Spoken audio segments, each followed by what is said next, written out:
Apparently we're in. Hello. Hello. Hello.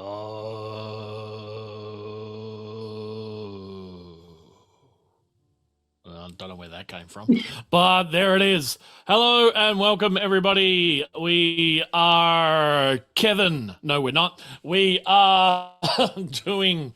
I don't know what we're doing. We what are we doing? Why are we here? Who are you people? Get off my lawn. I'm a bit worried he's trying to turn us into Big Kev. I'm just worried. I mean, fair. Welcome. Yeah. Can I sell you a couch? It's only a TV. Yeah, that's what he sells. Yeah, I don't know. I'm not from around here. I'm from over there. Right. Hello. Welcome. Let's try that again. We are playing. What are we playing? Fallout. That's right. Fallout Australia. It fell out back. That's us. I would be Anthanum, your GM. Clearly, I am in all of my right minds today, so it's gonna go well.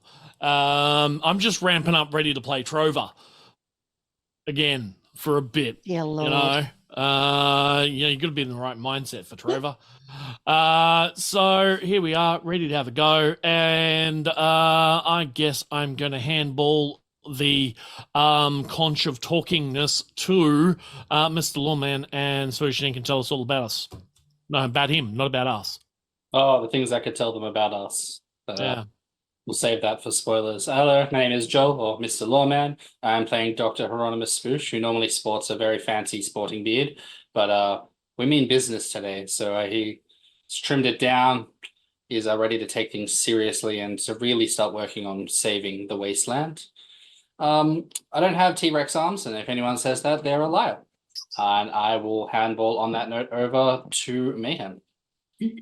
Oh, hi, I'm Shadowmere. I'm playing Mayhem.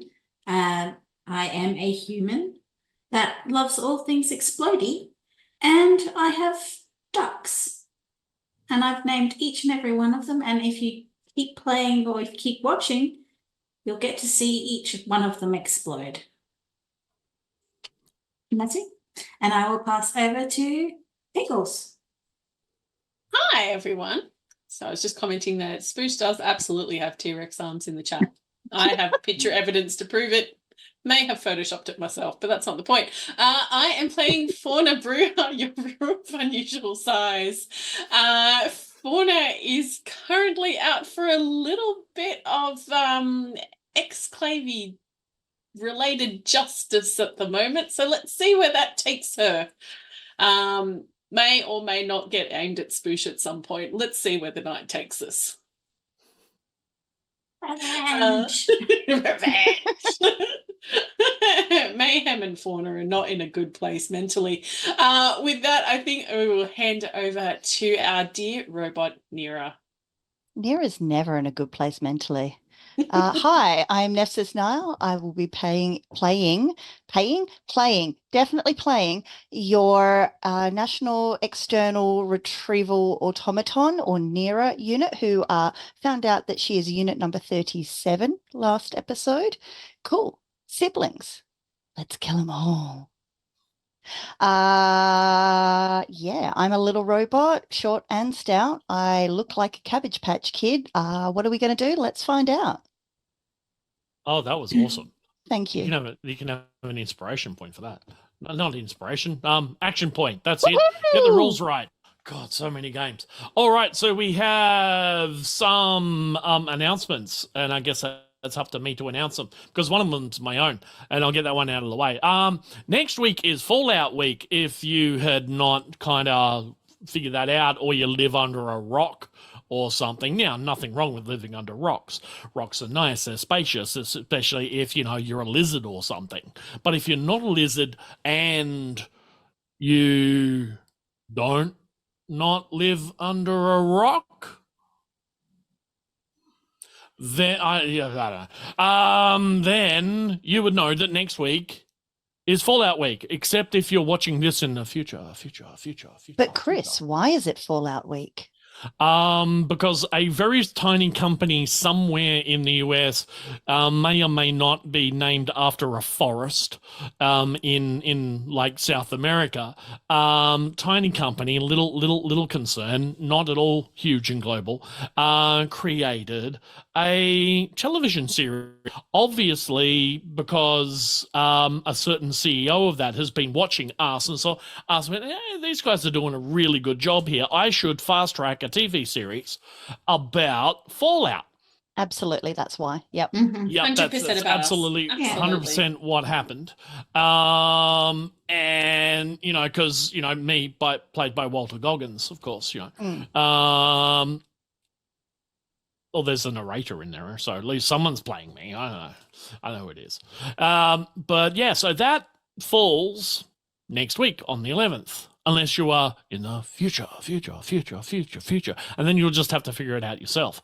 Because I don't know. I can't like figure out when everybody's watching this at different times and dates and work it out for you. It's just too hard. You know, I'm good, but I'm not that good. Right? So what else is happening in Fallout Week, Chris?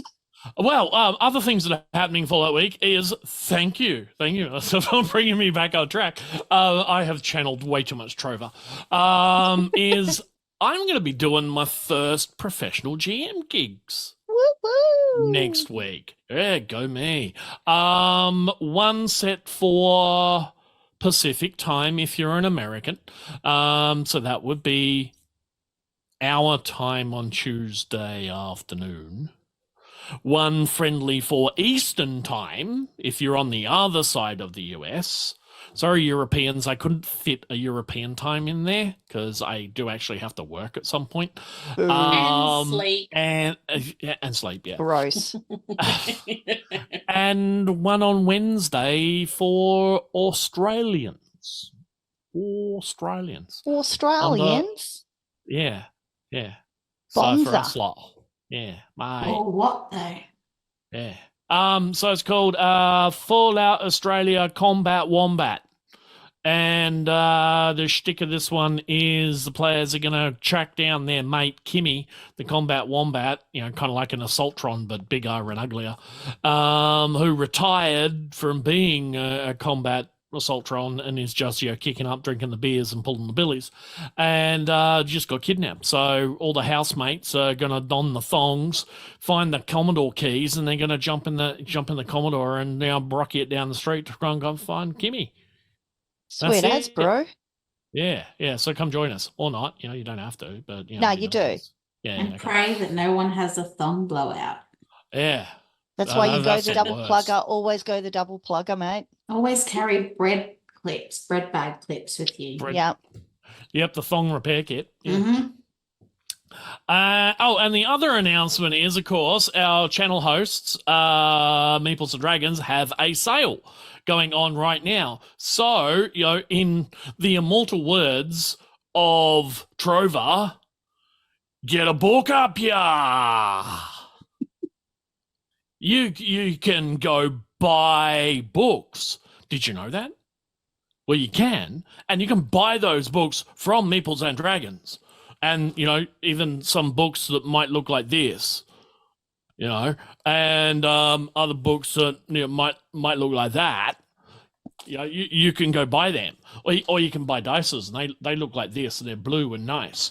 And they got yellow numbers on them. So you can buy all of those for a little less money now. So go do that.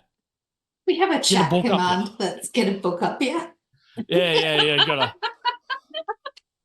Hashtag not sponsored by the National Library of Australia, but we so should be doing such a service for them and for Trove. And seriously, though, if you don't know about Trove, trove.nla.gov.au, fucking fantastic service.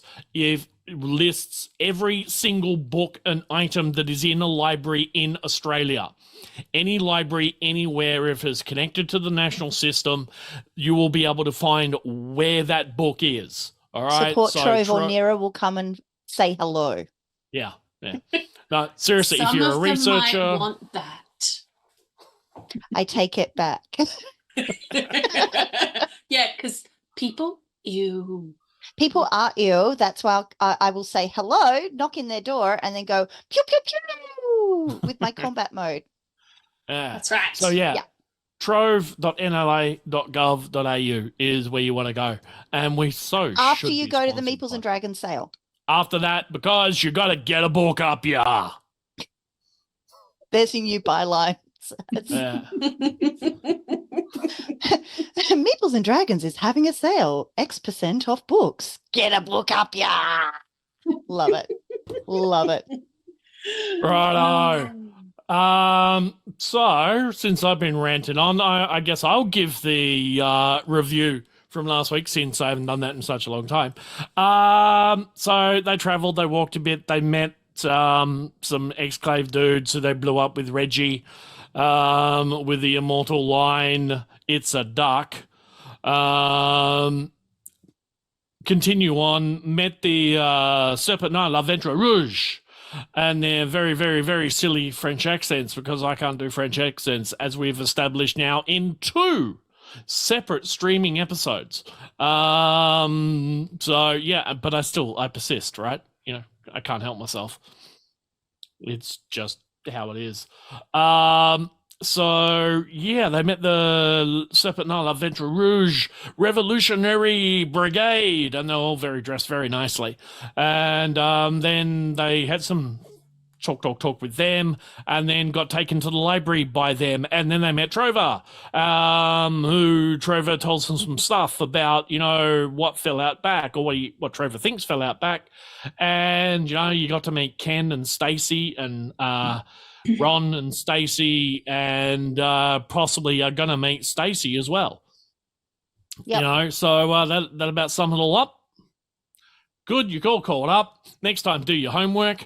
And so here we are. Ta-da! All right, that's where you lot talk now. Well, N.E.R.A is plugged into the wall, and is also like just uploading any new patches or anything like that might be around. Yeah. I'm assuming she's going to need a patch for her brand new backpack of 4 arms. Yeah. Yeah. So her eyes are blue and flickering as she downloads the patch. Oh, she's got blue eyes. Oh, she's got green eyes. Oh, she's got gray eyes. I just thought of that. I don't know Just why. watch out for the red eyes. Yeah, just watch out for that. Okay, cool. Rest of you? Spoosh is just sitting probably near N.E.R.A and just like a pile of books. And he's kind of like opening them, scanning them, then just kind of throwing them over his shoulder, and like skimming, throwing them over his shoulder. I was promised that there'd be some books here that might make me more intelligent, but doesn't seem to be working. So instead, I'm reading books. I'm trying to see how quickly I can read in hopes that maybe I'll be able to see better. Because yeah, I can't get smarter. And so I've taken like the limitless pill already. So now I'm just trying to see what else I can do. Well, after a while, you do actually be able to see better. It's cool like that. Hell yeah. Because, you know, rules. Yeah. He's literally just going to be like, mine's better, throwing it over his shoulder. Mine's better. Yeah. Just giving like really bad, brief summaries, just like shallow and pedantic, redundant, more redundant. Wow. Reviewer 2 got real attitude right now. I'm working on my doctorate of literary critiquing. So Trover's little hologram that you started watching what you're doing, you know, is slowly getting bigger around you, and is like, "Hey, guy, you know, you gonna pick them up?" Yeah, absolutely. I just have to wait till I'm done. Otherwise, I'm not going to be able to sort them correctly. Righto, because as you might have seen, the janitorial stuff, hey, they kind of died about 170-something years ago. I'm trying to figure out a way to make it easier now that they're gone. Like, if we can manage to organize this instead of like whatever this Dewey Decimal System seems to be, and something a bit better, of books that are of a higher caliber to lower caliber, then we don't even need to clean up anymore. I'm taking this very seriously. Yeah, yeah, and he does a, hey, N.E.R.A, you have kind of explained that the library system is the system, right? And that's the system. And, Ken and Stacy kind of like it that way, because, that's how it is. You can't be dissing the Dewey, right? Download complete. Who's dissing what now? You weren't Spoosh! listening. Oh. Hmm? The hell? I'm trying to reorganize the books. So if I'm going to be an assistant librarian, I need to understand what the inventory is. No. Nah. When we came in here, right, I said, follow the rules. Don't touch anything unless you're told to touch something or given explicit permission. What was rule number 1? Follow the rules. The system is the rules. Do we have a list of where the system is? I need to revise it, I think, or at least She just pulls out one of her laser pistols with one of the arms of her backpack and goes, oh, I've got a list. Can I see it? She primes her weapon. Put the books back where you found them.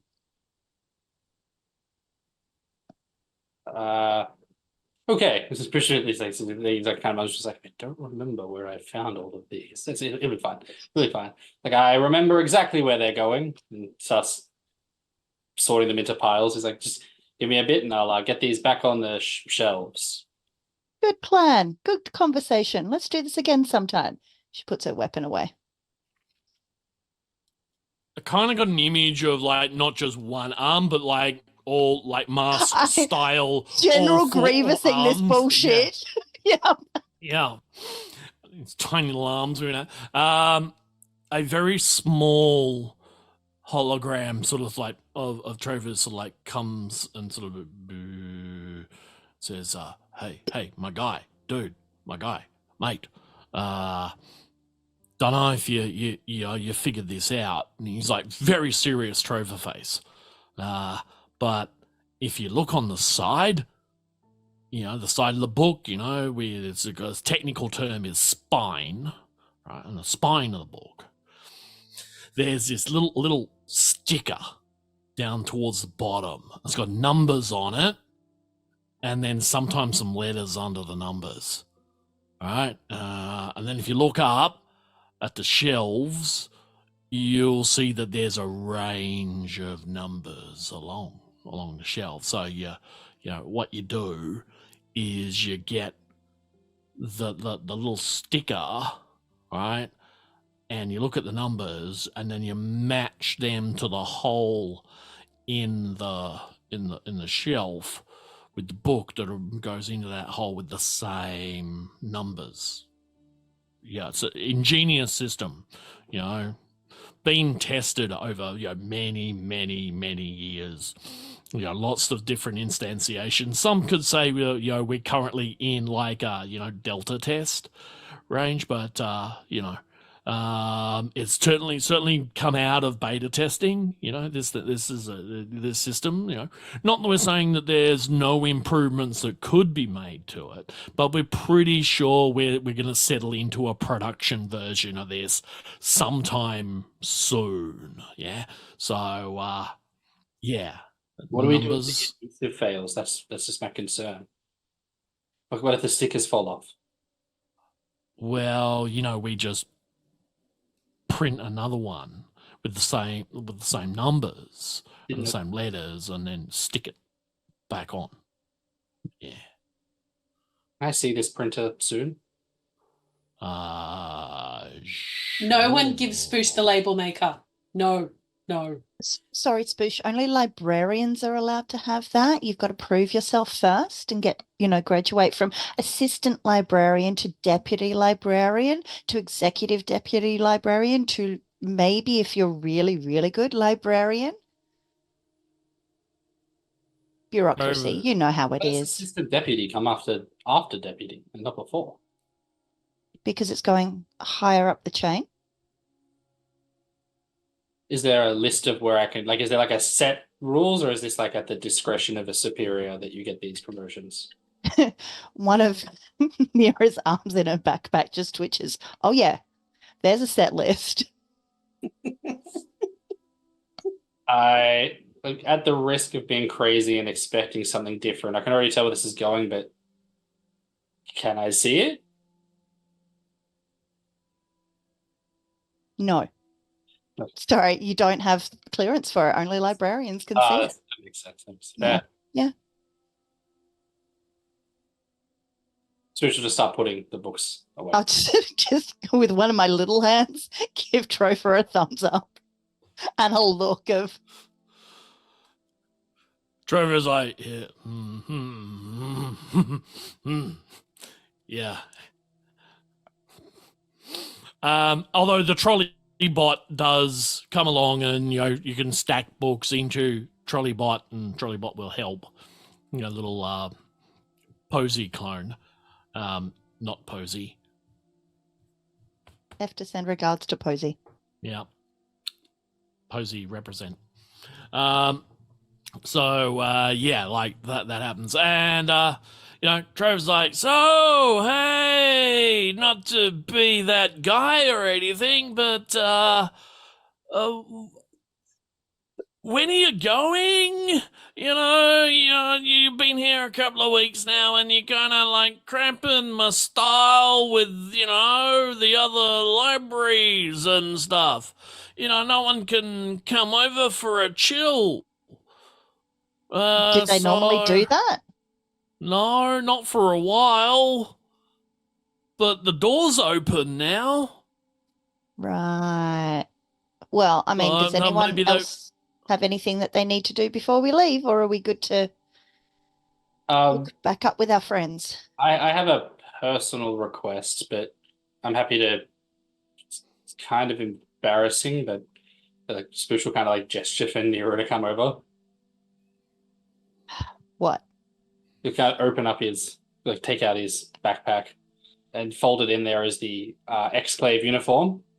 It's like, I was wondering if we could, because I don't have access to the printer, if we could reprint instead of the Exclave symbols, the library symbols. I'd like to display my rank of assistant librarian, then I feel like wearing the uniform around the other two right now is probably not the best idea, but at the same time, it's the most comfortable clothing I have. He kind of like gesture to his golden lame pants and be like, at a certain point, I'm going to have to wash these.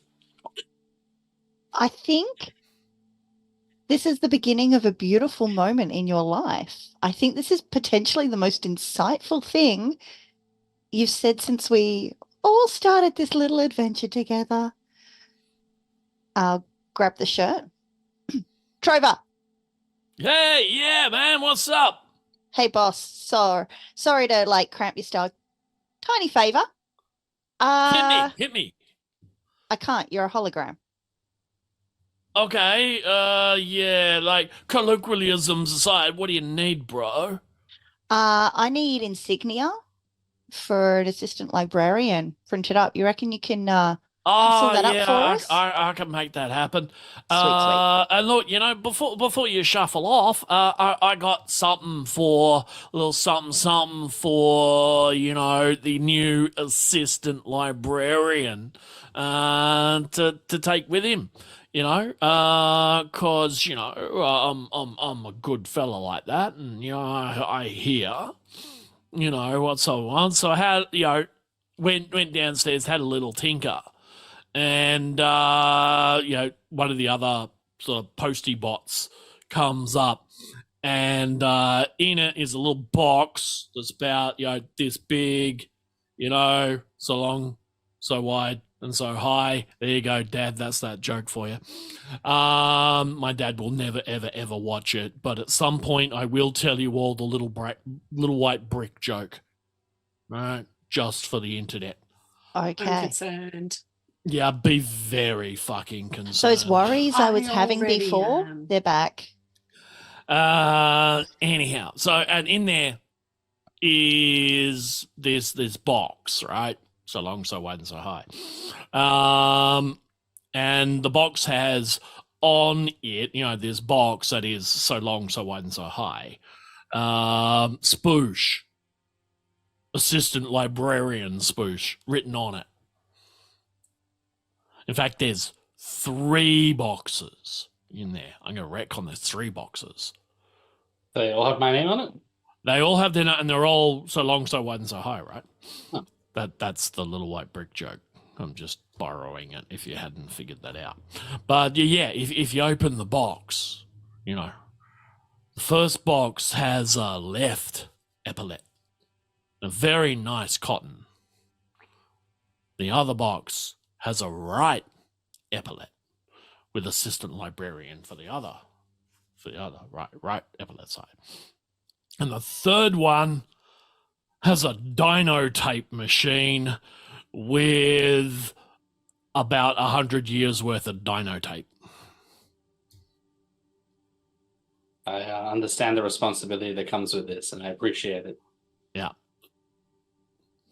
Thank you. Because, you know, now you can Dewey Decimal sort books to your heart's content and not write property of Spoosh on everything.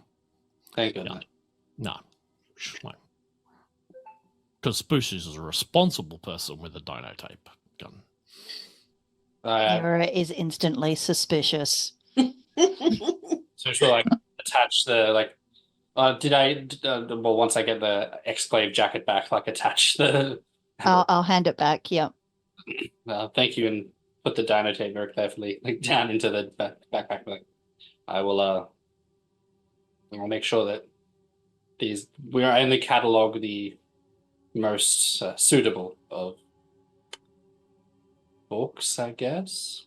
We'll see. Trevor's like, well, you know, in the library we catalogue all sorts of things. And he goes, but mostly books.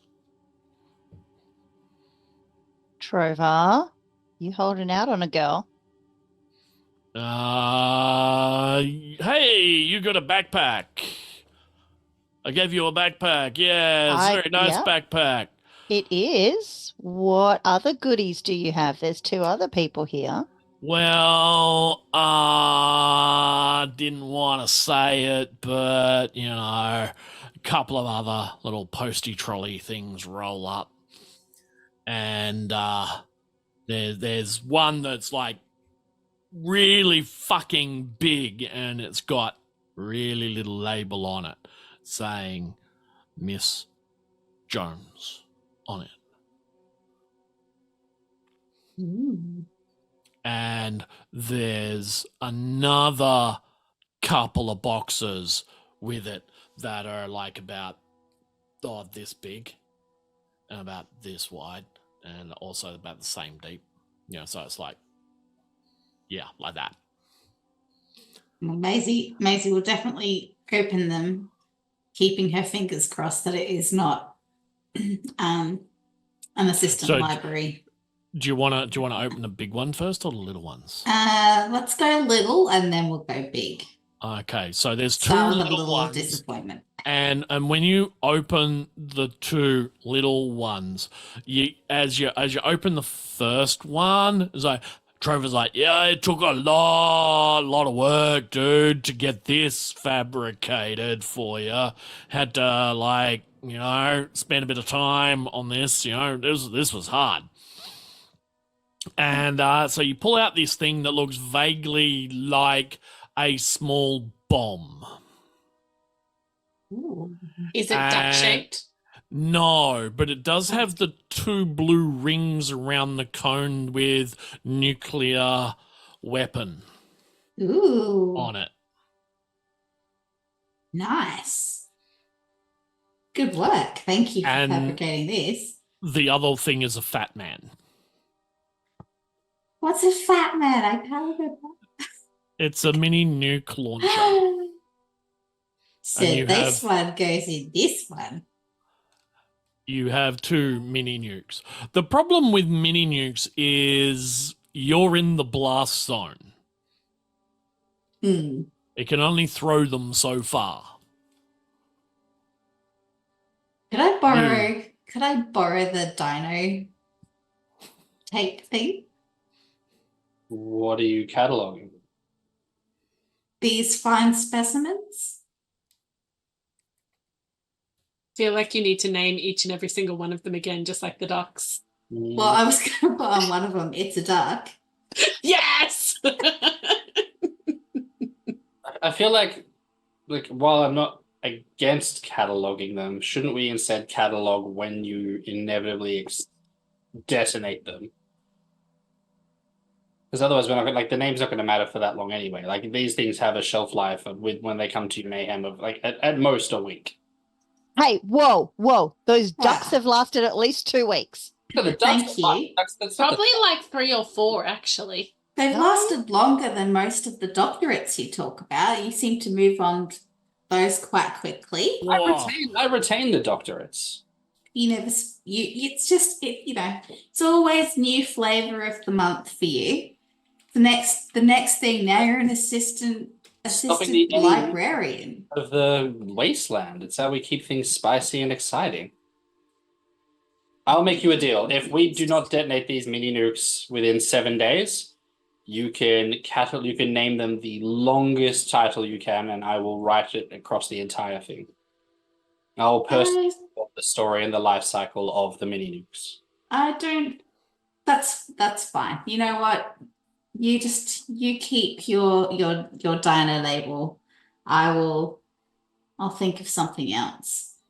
N.E.R.A will just lean over to Spoosh and go, as assistant librarian, it is part of your job to extend a hand to those who may not want to use library services and get them to understand why, coming to the library, understanding the cataloging system is really important. So maybe this is part of the outreach program that you could start enacting today. All right. Despite how facetious this sounds, all right. Mayhem, what would you like to name your 2 explosives that are definitely going to last more than 7 days? I made no promises, but I would like to call one It's a Duck. And the other one I think I shall call It's not a duck? No, I think I'll call it Goose's Revenge. All right, then. Is there a way you're special to start getting to work at it and like writing in a notebook, trying to differentiate between the two? Awesome. Why do I suspect if we look in Spoosh's notebook that he's also got like a really big drawing of Goose is a cat. It's something similar written at the top. And then the fat man. Massive letters is like traveling colleagues clearly have no idea of basic animal biology. Possible need of re-education of avian versus feline.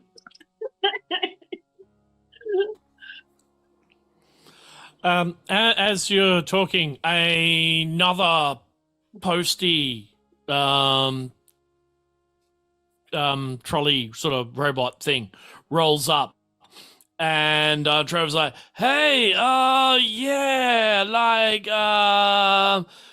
Ms. Jones, hey, I think I've checked this one out for you because you keep on talking about ducks, and like when you're done with it, just return it to N.E.R.A.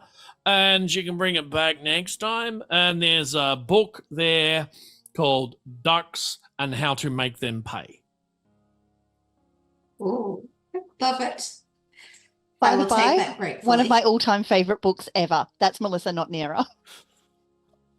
Yeah, it's a real book. It's a real book. Oh, I'm going to look it up. Because I want it. What's it called again? I want to look Ducks it up and How to Make Them Pay. And it's not what you think it is, Oh, yes! unfortunately. I think I've seen memes about this. Is this the one it sounds amazing, but it's actually animal husbandry? Yes.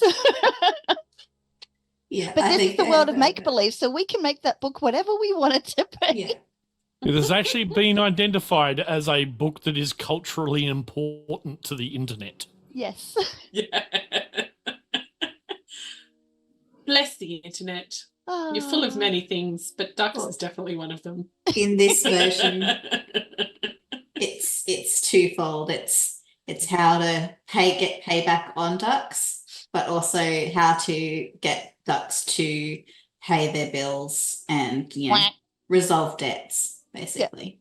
Occasionally using explosive rubber ducks. Yeah. Yeah. Yeah, So Ducks for and sure. How to Make Them Pay by William Cook. N.E.R.A will add that to her list. Feel like you should get some sort of achievement if you find that in the game.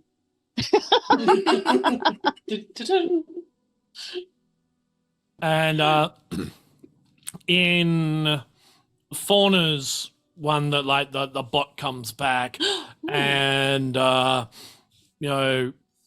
Trover's like, now this was really hard to do. Like, I mean, almost impossible. This is why it's so much smaller. And there's just like a little tiny packet about the size of a cigarette case, because that's the only thing I could think of. Smoking kills, kids.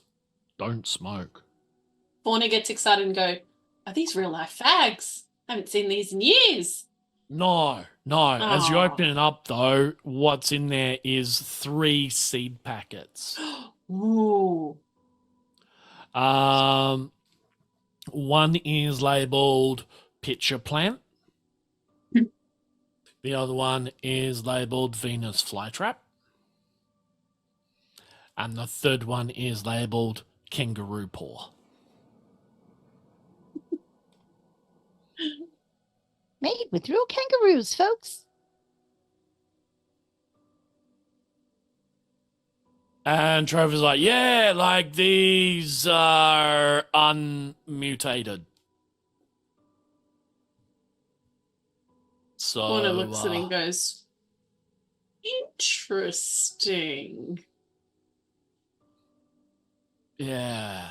I N.E.R.A, had to send the bot out to go to a certain place to get them. And are there any restrictions on them staying unmutated? Well, they're not my seeds anymore, are they, bro? Fauna just raises her hand up for a high five.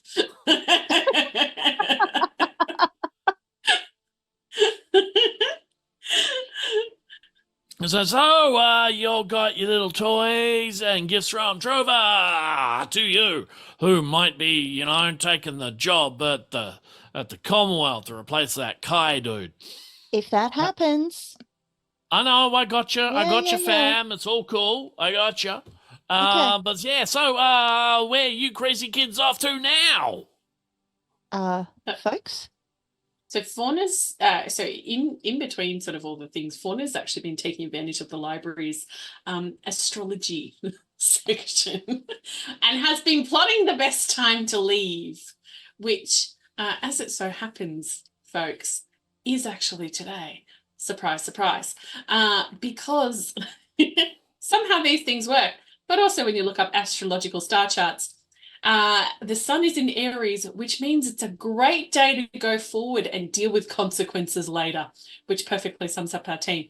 Oh, So- and it's Mercury's in retrograde. I'm sure there will be no consequences.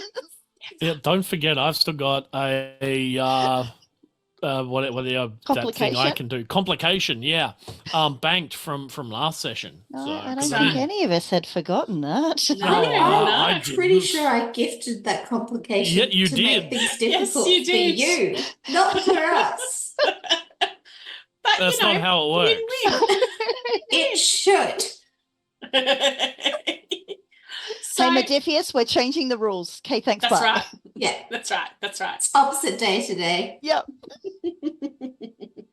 Opposite So- day. Yeah, right.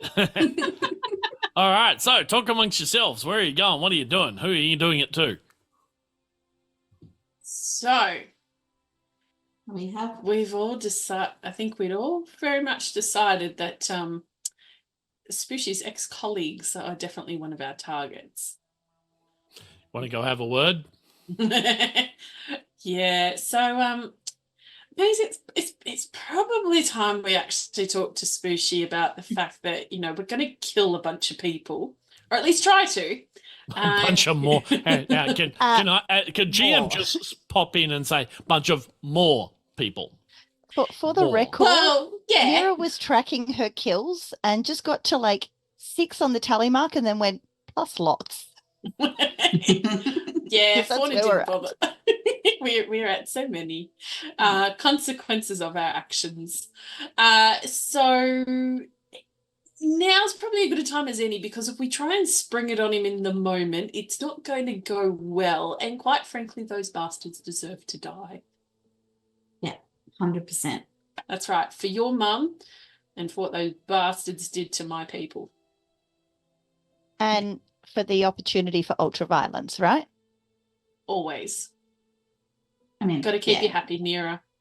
And if they have any books, bonus on top of an already good cake. Hey, Spoosh, Hmm? your group has books, right? Like lots of them? Do you mean us? Or is this like a test? Or like I would never try and trick you into a test. sounds like a test. Don't think, just answer. My group is in, I'm a member of many groups, extreme amount of doctorate holders, probably many books, We're nearsighted. not talking about the self-published nonsense. Yeah, fan fiction doesn't count. Do I need to repeat myself, or does the statement still stand? Yeah, as you were. Okay, cool. Nearsighted people in the wastelands, still probably a few books, probably not as many as others. As a member of this group, I still think, I'm in at least the top 50% of book holders. I don't know. I need more specifics on which sort of group we're talking about here. No, I think you passed the test. That wasn't a test at all. Good work. Thank you. You're welcome. Shall we? Yes. Excellent. Trover. Hey, dude. Hey, my man. So our time here has been Don't- real. Don't leave me hanging, bro. This is real awkward, man. You're like not there? Yeah, but I am here, so, Hey, there you go. There you go. So this has been real. Really appreciate your hospitality and shit. We're out of here. But All right. absolutely going to come back. Might bring some of our spiny-deed bound friends for you. Nice. Yeah. Love it. Good Yeah. work. Should be. That's your job after all. Hey. Hey. And if you hear about that Commonwealth job, don't leave me hanging, okay? Yeah, I'll dial you up on the telephone, yeah? You have your people call my people. It will be real. Well, yeah, just technical point, you are my people, so that would be But you not if you get telling that you. job. Oh, yeah. Hey. Yeah, hey. All right, dude, smell you all later. Love yous, but don't let the door hit you on the ass on the way out. And, yeah, have a good one. Take Come it back sleazy. before, 200 years or something this time. Yeah. We'll do what we can do, hey? Yeah. In the And fullness of time, as they say. on my way out, I will drop off the Nice Try John book into one of the postie bots. Yeah. Oh, Trover's like, nice try, John. Oh, that's a good one. Hey, if you get the sequel to that, bring it on back, because I hear that they're still being published, but I don't have any of them in my collection. My dude, I'm going to hook you up. Radical. What is the sequel? You could have tried harder. It is now.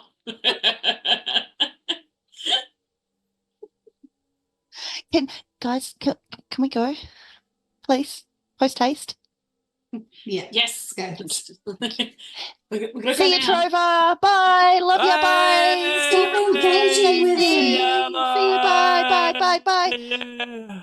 One's gonna nudge As N.E.R.A the doors out the door. close, as the doors closing, like vault door closing again. You just hear very quiet. Hey, Ken, Stacy, yeah, fucking hell, I'm glad they're gone. At the same time, Nira's like, that was horrific. I never want to come back here ever again. And at that, the vault door closes with some level of finality as well. You know, if you could slam a vault door, Trover's just done it. But, you know, passively aggressively slammed. Yeah, that's The vault the door. boss man. Yeah. I'm so sorry you had to go through that. That was horrific. Does anyone need any therapy? Not that I can give it. I don't really care. But, you know. It was more confusing than anything. You lost me probably partway through the N.E.R.A Yeah, look, circle. I'm not going to lie. It's probably best to just nod and smile. Sorry I didn't give you a heads up. Clearly, the past 200 years have not been kind to him. Wow, that was a lot. Okay, ultraviolence time. Yes. Excellent. So you got your little map there. Mhm.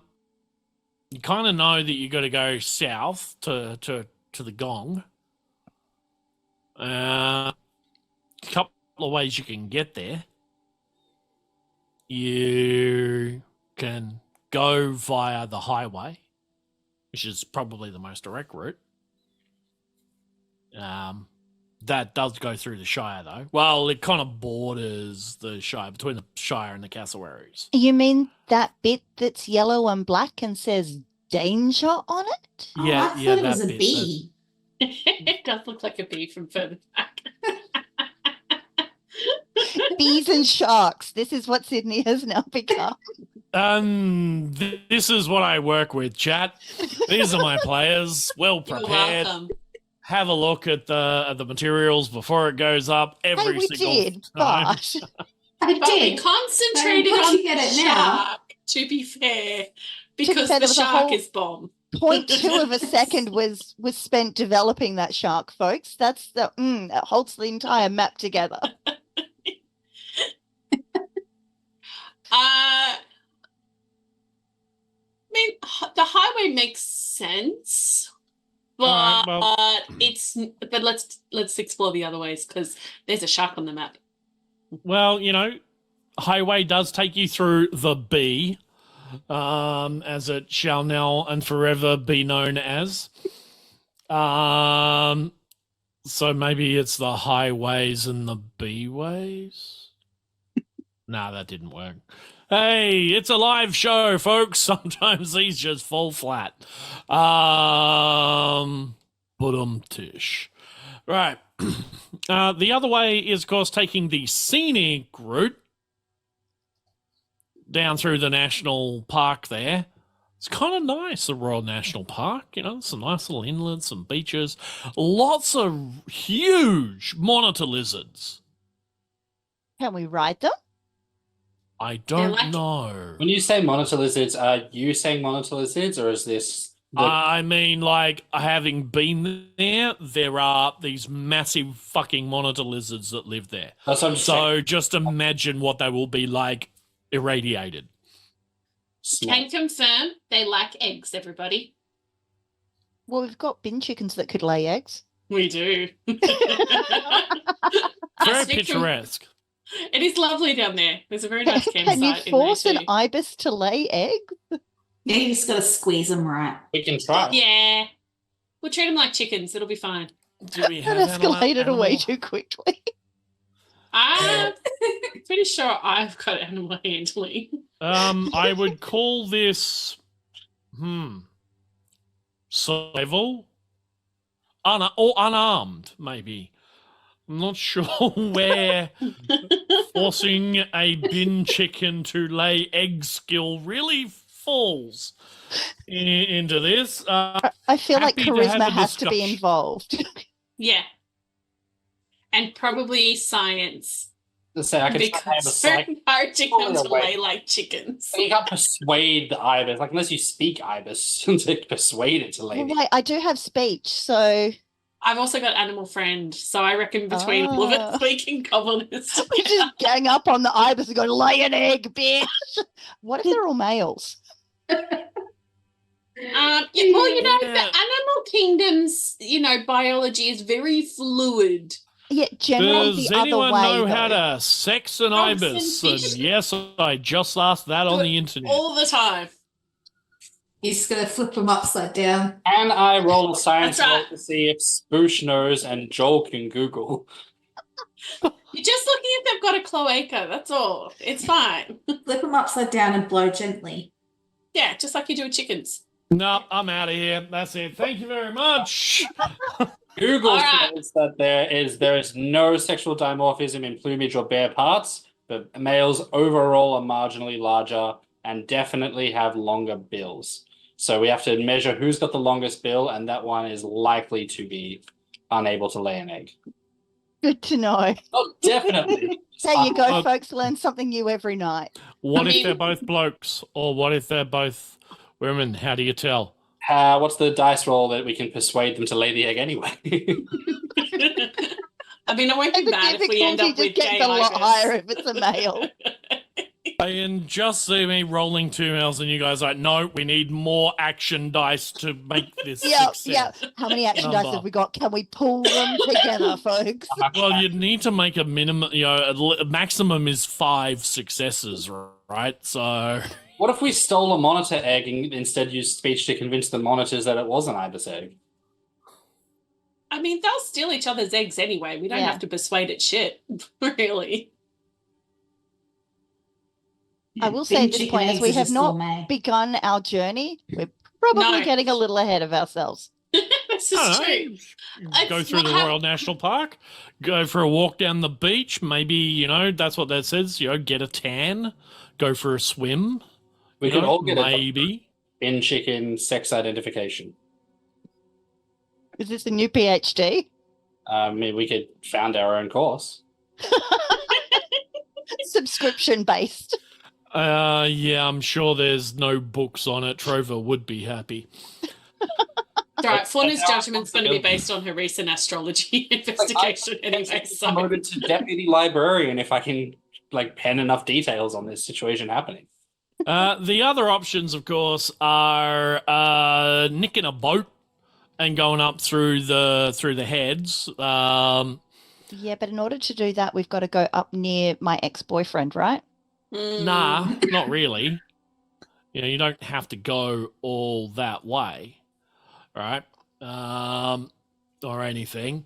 Sorry, I'm just you're getting prepared, Oh chat. dear Lord. Can I use local knowledge? Hang on now. Can I use Local knowledge. You're not from round here. I spent hours this afternoon doing this abomination. Because we can go to the national parks. There's main bar, and there's a crap Oh, you ton of mean boats around that. Real life, Piggles Piggles national, knowledge. Piggles Yeah. knowledge. Well, that's why you got the second route down through Maroubra. Yeah. Through there, yeah. I know, because I have local knowledge of there too. And yes, I know that there are boats there. Hence why there's So a little many. green thing That's line. right. That's what it is. Going down that way. So, look, talk amongst yourselves. I'm not pushing it in any direction one way or the other. We've got a sea route. If you're going that way, we can go back to land if you want to take the inland route. And I have a complication, so I'm happy. Would Mayhem know which of the routes was safest from a trading point of view? You never been on a boat. I've never been on. Okay, cool. Boats are a coast. Have I ever seen the sea before? Oh no, we have seen the sea. I We were fighting people. Start. I joined the Navy to see the world, but what did I see? We saw the sea. I At know a least song one about song that. in every episode. Yeah. And hey, I know a song about it. I've already volunteered to sing with some of the Pirates of Penzance, but we'll see where Yeah. that takes us, everyone. So But to answer the question, hang on, because sorry. no, you probably haven't, because it wouldn't really be one of those areas that you'd go to, because politically you would either need to go through the Shire, which is please just fuck off zone. They are actively hostile. Otherwise, you would see, the bay and around like Sydney Harbour and all of that. But going beyond that, you might have traded with the People's Republic of Double Bay. So, yes, you might have traded with them. But further out from that, probably not. Unless you've got a reason to actually go over the bridge, there's no other reason. Again, probably not. But I leave it to you. It's just, the ocean and the sea might be something completely weird and different. Spoosh, Yes. your ex cronies from the Exclave, Mhm. do they have any maritime capabilities, or is it all up in the air? I would assume they have some, but do I know that? I will allow you to make a roll on that. I just don't know which one. I think that would be luck plus. I don't know. Probably survival. Luck and survival. I think that's fair. Because it's not the sort of thing that you would normally know, so. My luck is 5, my survival is 0, and I have rolled a 20 and a 1. Nice. So just go both ends of the extreme. Thank you. So complication. So that's 2 successes. So yes, you do actually know. And as far as you are aware, you are absolutely, positively, 100% adamant that, yes, there is naval capability, but is the Enclave, not the Exclave. Okay? So the parent body has a significant naval capability. So You remember reading that somewhere. But the Exclave themselves do not. I mean, it's like whether we have a case of good luck, bad luck, and that the Enclave, which is the organization, sort of offshoot, who more have a sort of basis in retaining the United States of America landmass, they have a large naval capability, whereas the Exclave, which is us, quotation marks, who more focus on expanding, do not. So the likelihood of us running into, even if we do find some sort of, I don't know, like force out there that's related, they're probably not going to care all that much. Bureaucracy is a nightmare between the two of them. Like, I doubt that even the Enclave has even gotten the notes yet from the ethics board from my first experiment, let alone any of my latest updates. Bureaucracy. Yep. And she just shoots a look back at the vault door. Sea route.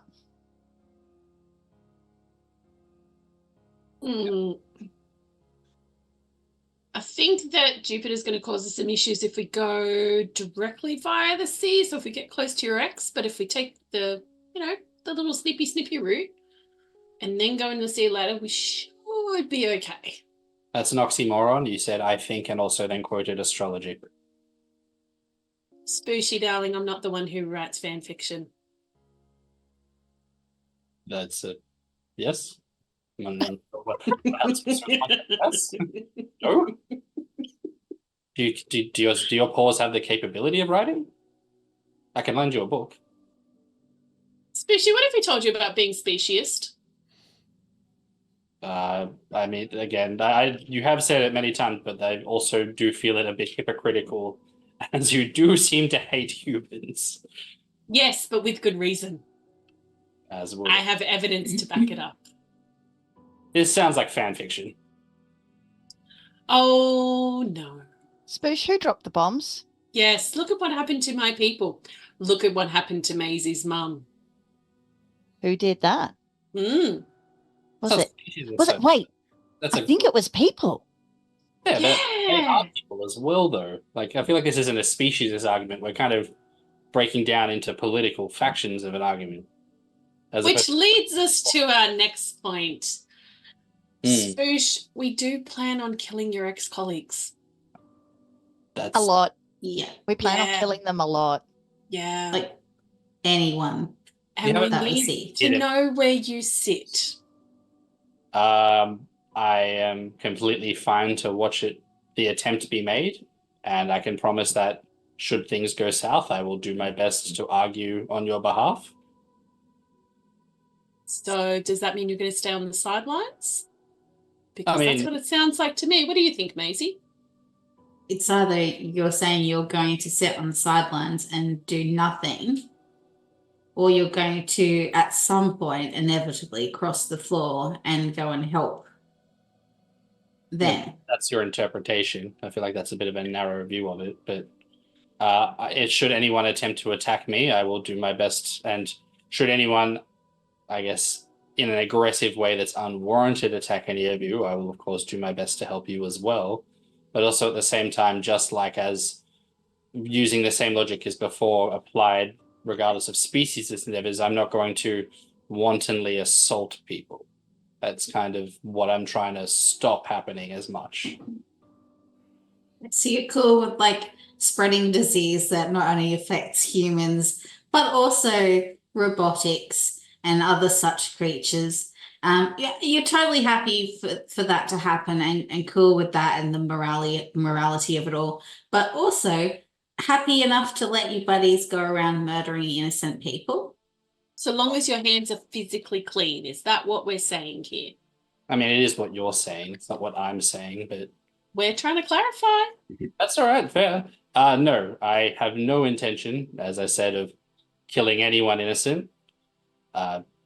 Reiterate that again. It's not a matter of morality so much. Like, I think I hopefully at least proven enough that I'm pretty sure that most casualties inflicted do belong to me.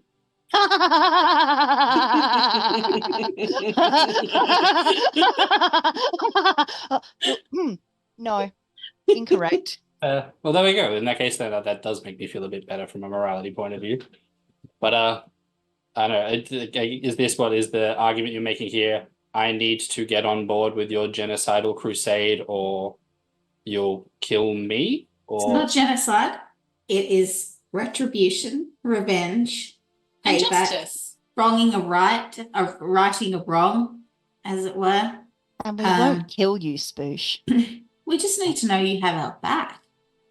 That's right. We're a team, aren't we? Well, I mean, as I said, if anyone attempts to aggressively, injure any of you unwarrantedly, I've already said I'll do my best to help. Is that not having your back, or does that mean you'll help us with science? To a degree, how many? It depends on what it's doing, like what the need is. I feel like you're going for a master's in skirting the subject. Add it to the list. Yeah, it would be a good one to have. Spoosh has a doctorate in skirting the topic. It's an honorary doctorate because it's being given to you. Yes. I feel like this is something you do have to learn in university anyway. How to answer the question without actually answering the question. Just like how to write an essay without actually saying anything substantive. Well, ask me a direct then closed question with a yes or no answer. So I can then... Spoosh, if someone from the Exclave tried to harm us without you seeing or knowing the initiating circumstances, would you defend us? Yes.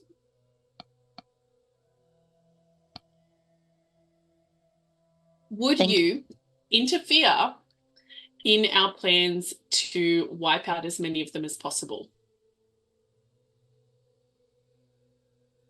Don't know, to be honest. I feel like I would need more clarifying information there.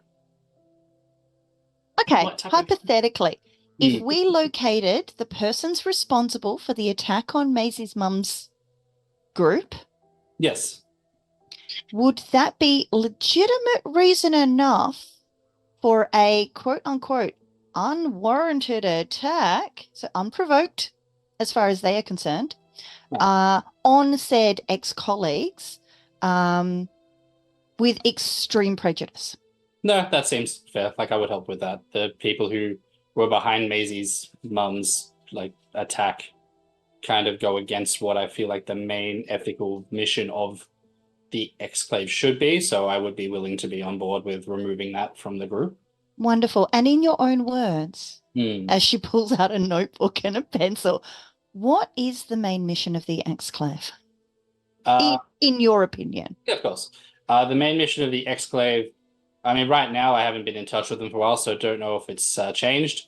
But what it should be, or at least I endeavor for it to be, is the further education of the wasteland and overall ensuring the quality of life, overall intelligence, and societal development of the wasteland is implemented.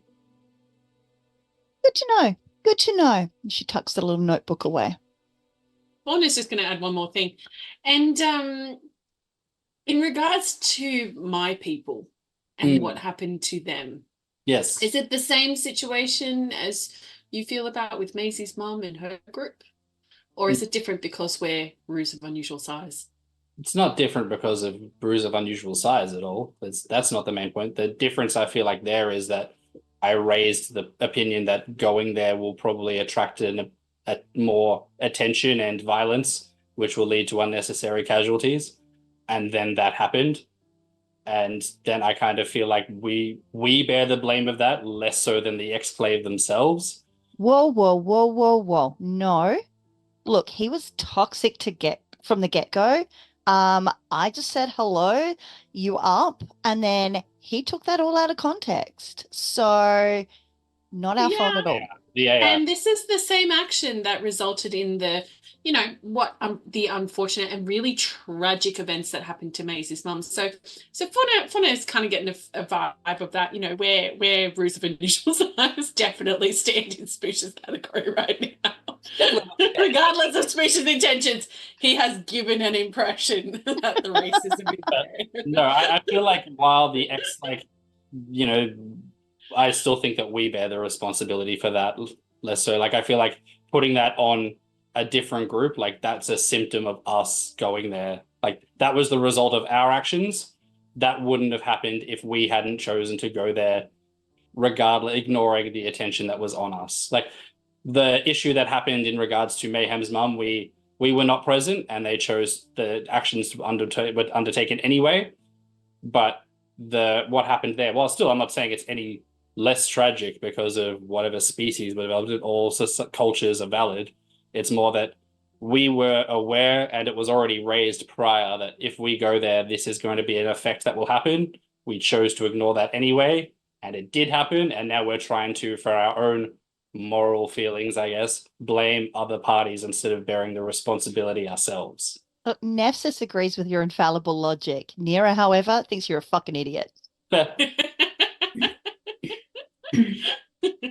And how dare you call her moral compass into question when it is so clearly pointing towards the one truth. Everyone must die. And books. And books. Yeah. Everyone must book. Everyone must book. And book. Get a book up, Get a book up, yeah. Yeah. Until you die. That's right. I fear if you get a book up you, that's going to happen pretty quickly afterwards. It could be a tiny book. Unless there's some sort of osmosis happening. Who knows? That's true. We can just absorb the knowledge. That's right. We're just going to start writing down ideas for an experiment. Absorbable knowledge. suppository life. Oh, God.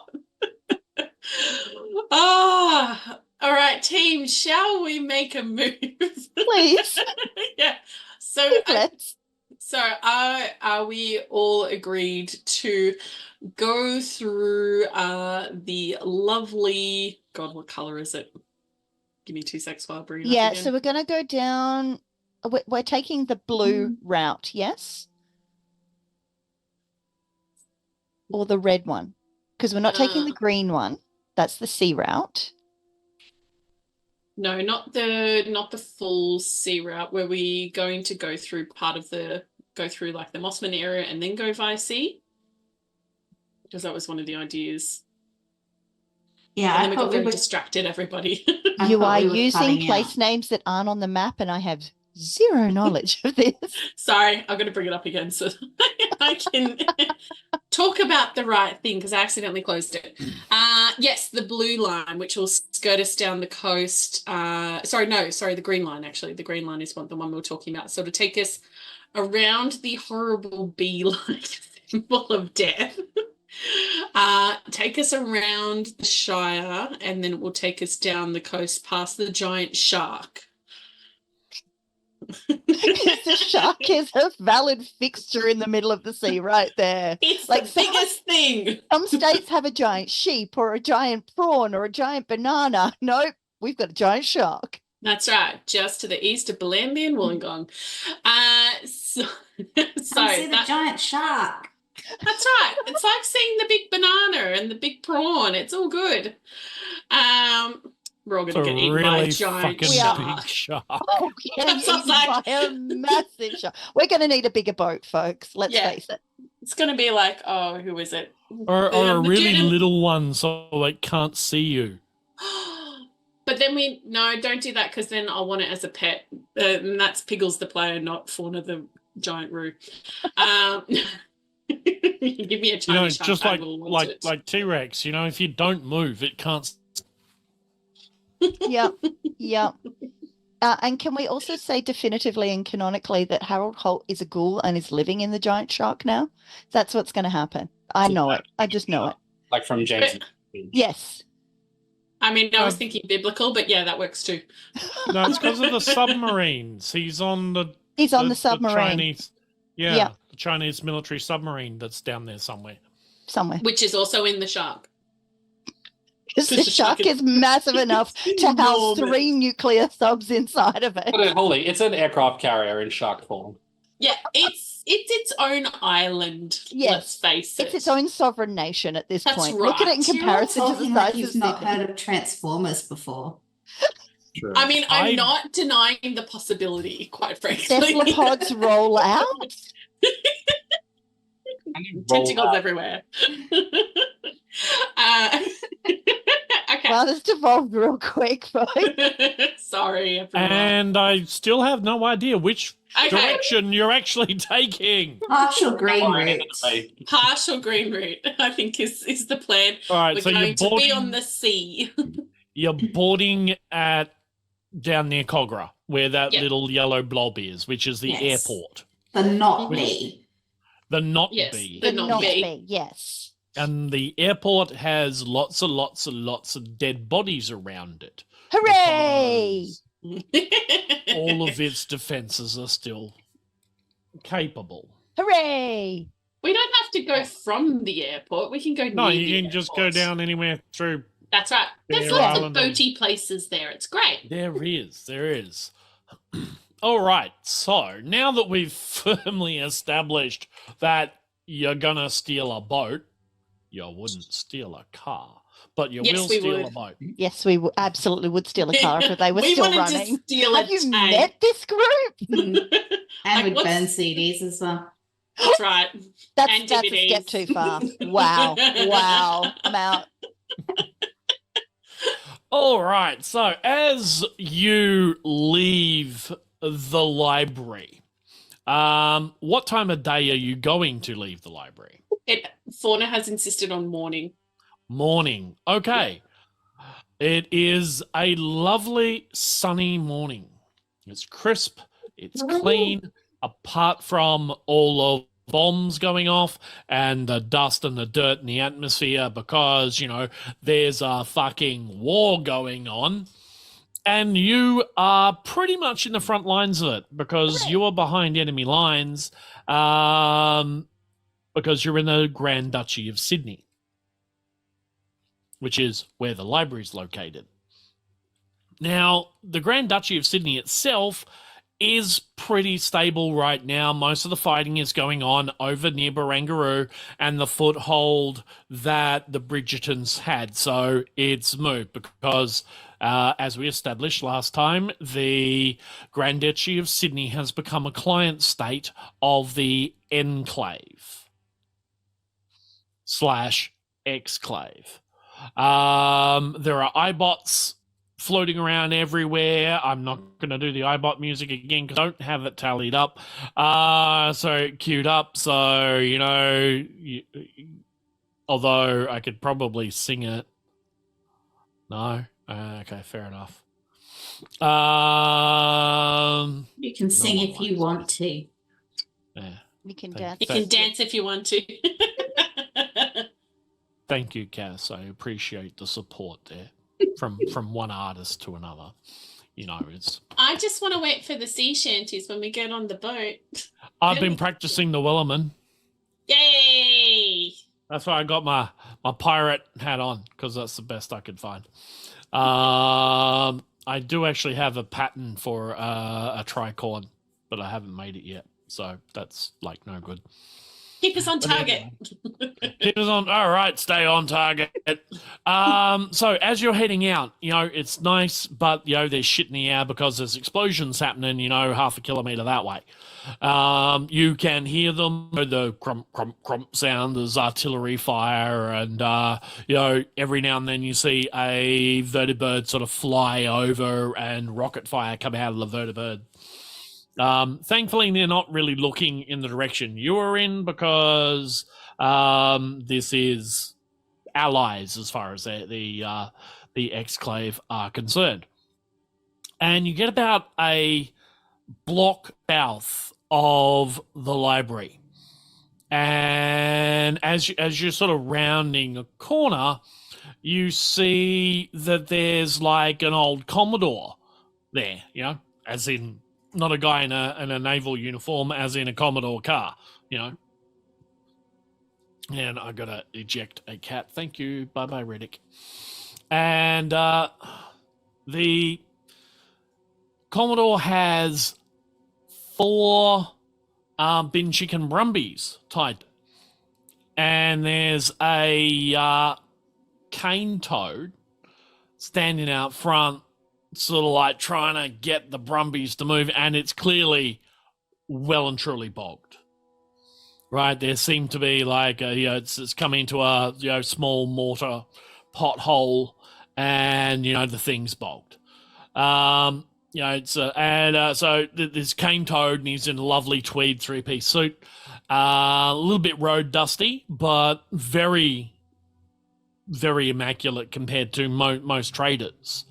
And sort of sees you and says, pulls out his little cane. He's like, I say, hello there. I say, good people, would you come lend a hand to shift my wagon here? It seems to be stuck in a pothole, and, you know, the strength of the brumbies and myself are just not enough to shift it. I will gladly pay you in what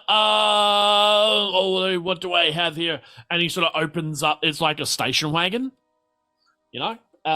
It's like one of those two-tone, you know, Kingswood style station wagons.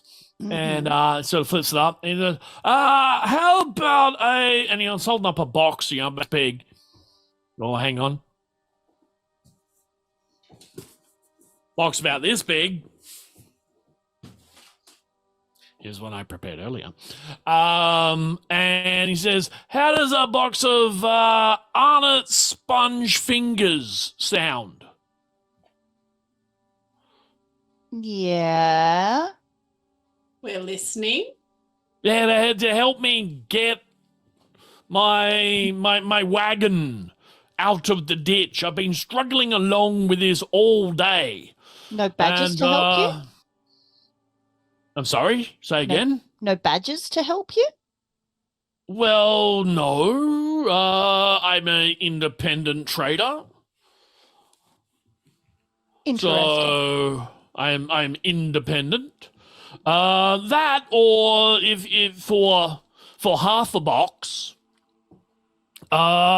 could you just run down the block and go get the Enclave or the Exclave or whatever they're called now? Some of those chappies in power armor would be, I guess, really good at lifting the wagon out of the pothole. And you can see, like, the wagons, like, what's happened is there's a deep pothole and the sump, the axle's, like, sitting on it, and it's just needs a few people to help lift it up to get it up. Mira's already over. positioning herself behind the rear of the vehicle. It was like, all right, folks, put you back into it. But What yeah, do you trade, though? What do you trade? Well, as I said, if you go get the the GD forces, the Grand Duchy forces, I'm sure they're just a couple of blocks that way, and he's sort of pointing west. Or the Exclave, I'll certainly provide you with half a box because I'll have to pay them as well. But otherwise, if you can help lift it up, I will give you the payment of this shiny box of N.E.R.A's sponge fingers, the Australian version of the Twinkie.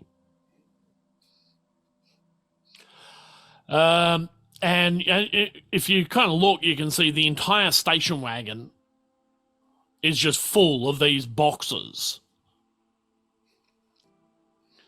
I only got sponge fingers. N.E.R.A's sponge fingers. 2 boxes and we'll get it out. Whoa. 1.5. 1 3/4. 1 3/4 done. As Shake at on this it. point, like this human woman sort of jumps out from the passenger side, and she's like, 1 3/4 is highway robbery, Reginald. Tell her. Up sooner. Alternatively, we can just walk away if you'd like. Oh, she's like, personally, it's like, no.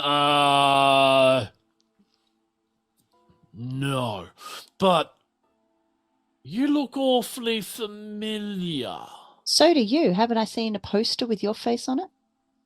Just getting in there quick. No, No, I reckon I have. because we've been away. No, you're never away from the Exclave, honey. All right.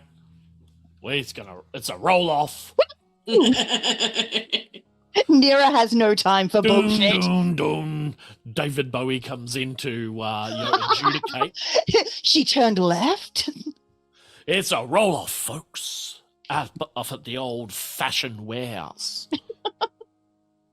All right, we're having a roll off on speech and charisma. Excellent. Charisma is 6 and speech is 3. I have 2 complications. I am going to convert one of those complications to dices, which I can do. Yeah, Give you me can. An extra dices. Can I get a refund for those points, please? All right. Oh, that one is the wrong dice. That is the hit location. So, oh dear. Right. What'd you roll? So I am going to convert one of my action points into a third die. Okay. Yep. So I got an 11 and a 7. Yeah. 6, 8, 9. So that's 1 success. Yeah. And then I got a 5. So that's 2 successes. I got 1 success and a complication. So you win, and you get to describe the complication for this person as Excellent. you have a talk-off. So N.E.R.A's like, haven't I seen your face on a poster? And she goes, no. And then says, oh, we've been away. N.E.R.A just leans in and goes, I remember your family. Don't they have books outstanding? And she pulls out a letter from her backpack and goes, yeah, nah. I reckon you got books outstanding. Gee, those fines must be racking up right now, don't you reckon?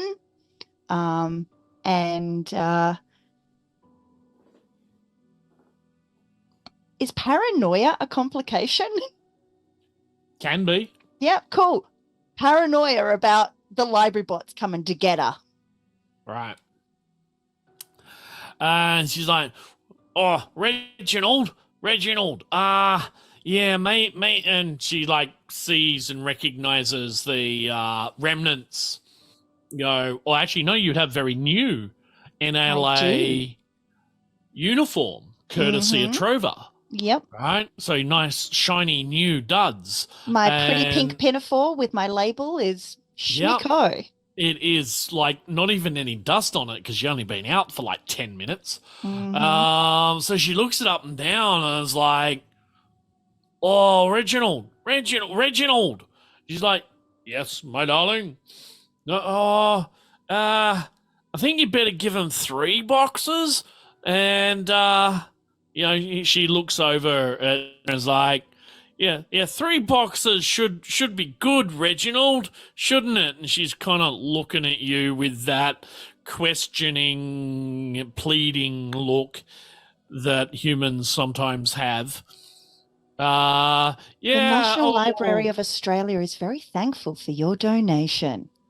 Yeah, and I think they're such nice people, Reginald. That you give them 3 boxes, mate. It's like, well, right you are, darling. But they haven't helped move the wagon yet. Should I give them the 3 boxes now or after they help move the wagon? I'll just fix her with a stare. She's like, oh, Reginald, I reckon you should probably do 2 now and 1 after, yeah? Yeah. And she's still looking at N.E.R.A like, yeah, do 2 now, Reginald. He's like, very well then. And he sort of like bumbles over, pulls out 2 boxes of Arnott's sponge fingers. And sort of like drops over and puts them on the ground near Fauna. You can see this guy's carrying a pipe rifle thing, but it looks like it's gas operated. And he's got a few darts on a bandolier that is artfully hidden by the tailoring of his coat. So, he opens up his coat and there's like a bunch of darts, syringe-type darts in like 2 little bandoliers running down his suspendies. And he's like, well, there's 2. Would you kindly help us to move the wagon out of the pothole? Shall we, folks? Sure, let's. Fauna gets in behind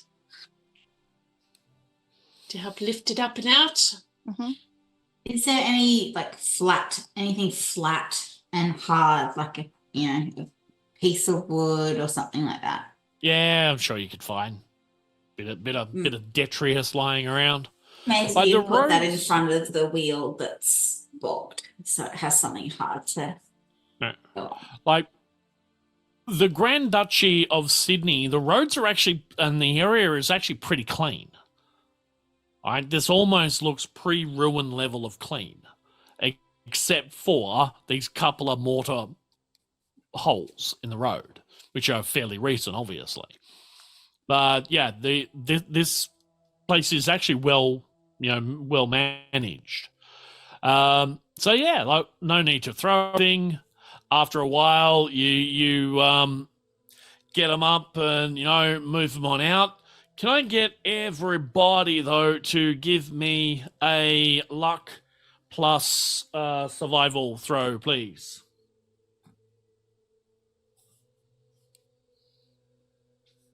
Mm-hmm. Just tell me how many successes you've got. 2. Is that 3 successes there? That was 0, but it just didn't want to work. N.E.R.A did not want to agree with me. Fauna rolled a 1. One's the good though. One's are the That's doubles. right. Oh, that's right. I Right. missed 2. My brain switched a bit to D&D. Yeah. So Fauna had a 2. Well, 3 successes actually. 3 successes. Okay, so 3, Yeah. 2, 0, and Mayhem. 2. 2. Okay.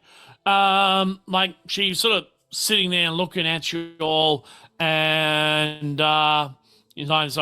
especially N.E.R.A. And after you've got the car moving, and oh look, the ad right now is in fact Fallout. Hurrah! Because I've just got the stream there, and I can see a cat that's not on stream. Secret cat. Yeah, secret cat, producer cat. So yeah, as you get it all, and you're just starting to walk away when With our extra box. with your extra box, you've got 3 boxes. So who's carrying them? How are you? Because they're like, but they're not heavy. They're just big. They're bulky. Could we put them on Fauna's like back platform? Yeah, Oh, you yeah, could probably you could. strap them to that. Yeah, you could strap them to that. Yeah. Like, I'm assuming you didn't use Posy's carcass as a shopping trolley. Ooh. No. Too no, bulky. no. So yeah, like you've got this extra stuff and no way to move it effectively. But you can like get a hockey strap up there, and tie it on. And as you are, like, Reginald kind of looks over and goes, I say, I have seen you before. You're those ones that are on the wanted poster. And he's specifically pointing at Spoosh. Because Spoosh has a shiny new Exclave uniform that has been washed and pressed and has, the nice assistant librarian thing, but, he's yes! How about that? How jolly interesting, he says as he pulls the syringer and fires. And he shall be firing at Spoosh, because he is the one he recognizes from the wanted poster. Everybody else, not the same. As the syringer is bit like being leveled out, I'm like, is this unwarranted violence now?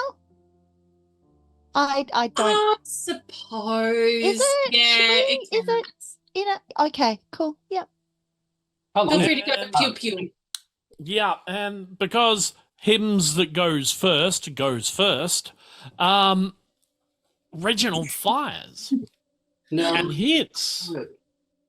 And hits Spoosh in the torso, center mass, with a syringer. And the round is, let's have a look. We're gonna roll our dices here, and that's going to do 1 whole point of damage. But Do you want a 1 to 3, or do you want an odd or an even, Spoosh? Always odd.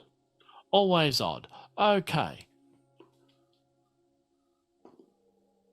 Then you're going to be hit with a yellow belly round, which has and it sticks in, and it's like, ow, I just got needled, and then you kind of like, I don't like this, and it's all very scary, and that's a very, very, very large cane toad, and he's very scary, and so, terribly large and terribly scary, so, and you just want to run away. And you will be running away for 2 rounds. Ah, I could have done that anyway. Didn't need no chemical assistance for that. I see no changes. 0 notes. If I had the option to do that, I would have done it. All right, and unfortunately, Reginald goes again because he has a much higher dex than all of you. Sorry, Freaking cane Agility. toads. cane toads. And so he's firing again, and that would be 2 successes on... Who's he going to shoot? He's going to shoot... It's going to shoot Fauna. Because Fauna is big. So Fauna is going to get hit in the left leg for 1 whole point of damage. The Fauna is going to feel very, very, very... do you want odds or evens? Evens. Okay. No, rolled odds, so you're getting the same one. So he's a very large cane toad, and you're very, very, very scared, so you're going to run away for 3 rounds. It's just going to hop away, go, fuck me! All right, so Please run in the same direction as Spoosh. Otherwise, we have other issues. Fauna will absolutely outstrip Spoosh. Oh, okay. Will allow you to have a luck roll. Ooh. So still To with 2 see dice? if you're gonna, yeah. 1 success. Okay, yes, you will run in the same direction as Spoosh. Okay. I believe that Oh, that's lucky for the rest of us. sorry, I forgot because my brain glitched a little bit. There was also a 20 in there as well, so I think that I need a complication maybe in my luck. Maybe I trip. Right, okay. Oh, complication. Okay, Can Fauna trip it's and a trip up on very... Spoosh? No. For the rest of this session, you are deathly terrified of all reptiles. Ah, hate you. That love includes- reptiles. Because, and amphibians and reptiles. But not 'Cause he's fish, got- right? No, not fish, because they don't Okay. look like frogs and toads. You have to be able to tell. Get the fish and do a test to see if it breathes through its skin. And the second it does, terrifying. What about a toad fish? Gills, you're on the okay. And Ooh. I think, just from a role-playing point of view, you can maybe note that you've got not a full terrified Cthulhu-like phobia, but, a sanity loss phobia of frogs and toads, just from here on in, and yeah, I can, I would ask you both to, Spoosh first, to play out your exit stage left. I feel like Spoosh maybe it's very lucky that he didn't even get shot in the back as he ran away. But as he does, I think Spoosh is going to very dramatically, almost in a extremely weedy for an attempt of Magic Mike, like rip the lame pants into like more shorts, so he's got some more maneuverability, and then just holding them out to either side, just start running away, holding them in attempts, hoping that the glittering golden pant legs will distract any further shots. Definitely not acting as a beacon. Oh, the visual. Yeah. These shots have given so much value to this production. I cannot begin to tell you. Yeah. Yeah. Thanks, Joel. Thank you. Just so much for that image. Yeah, that one's quite indelible, isn't it? I'm hoping it's like a beetle, and the cane turn will be like kind of hypnotized by the beetle shell of the golden lame pants. Haha, Hypnotoad. It's an Uno reverse. I'm a Opposite doctor day at strikes again. amphibians. All right, so Fauna, your exit. Oh, okay. Fauna, I think, is somehow being that she's a ruin. Her feet don't quite work the same way humans' feet do. She's gonna do like that kind of tappy toe thing that dogs do when they don't want to like touch something, and then she just goes, "Nah," bolts the other way. And there might be a very faint strain of fuck this. And then there were two. N.E.R.A, you have the well, it's your go in terms of action. Having seen Spoosh gold lame disco ball his way exit left, and seen Tippy Tappy Fauna run off as well, N.E.R.A's just going to look back at Reginald and go, "You messed with my assistant librarians." And an arm is going to come out of her her backpack, and it's holding the flamer. Oh, toasted Arnott's sponge fingers. By the way, the entire car is filled with these things. We're eating Have you tiramisu tonight, folks. Have you ever seen the video of a Twinkie burning? Yes, I have. Okay, just putting that out there. Oh, All right, so N.E.R.A wants flambe sponge finger so badly. This will be All dinner right. and a show. Give us your roll. Oh no! I dropped it on the floor. Okay. Where are my stats? There we are. Okay. So sorry, I am rolling big guns and is it strength or is it endurance? It's endurance, I believe. Endurance. Oh, and it's the same stat anyway. So that is one success Okay. with a 3. And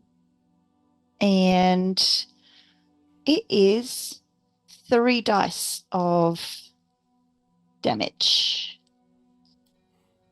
with burst, persistent, and spread as the conditions on it. So that is 2 damage.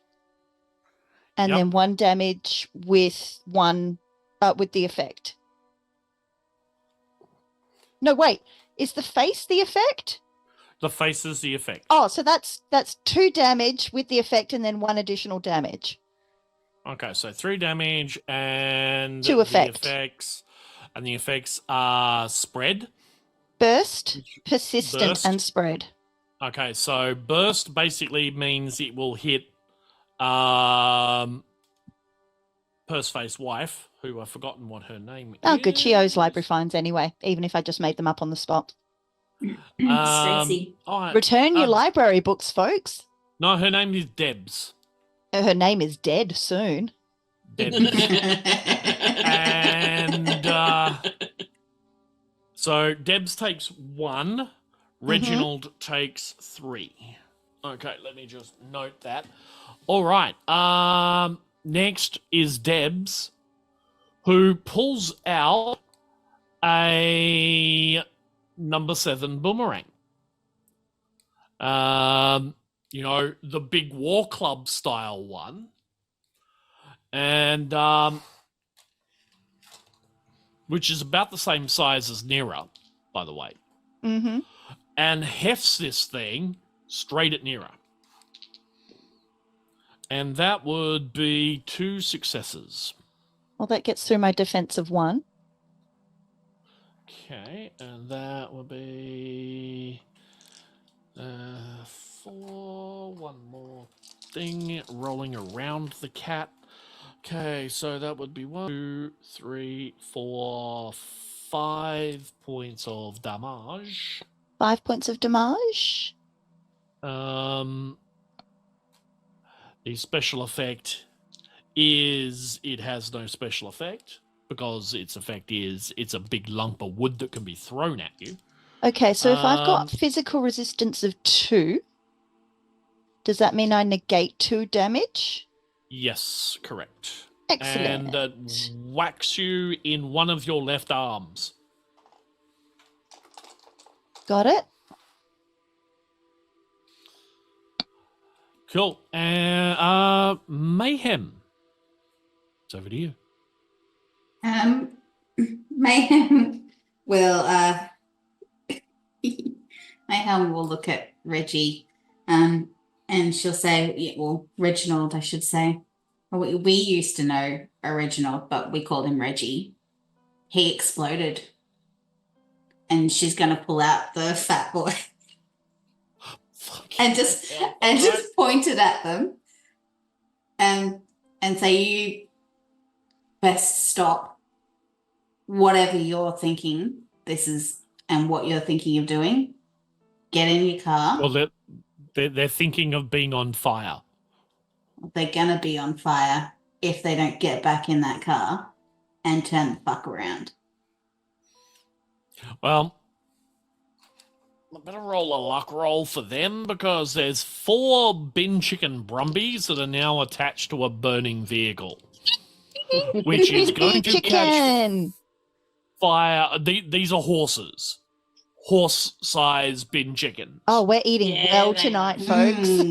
Giant bin chicken nuggies. Once you guys catch up with Fauna. Okay, they failed.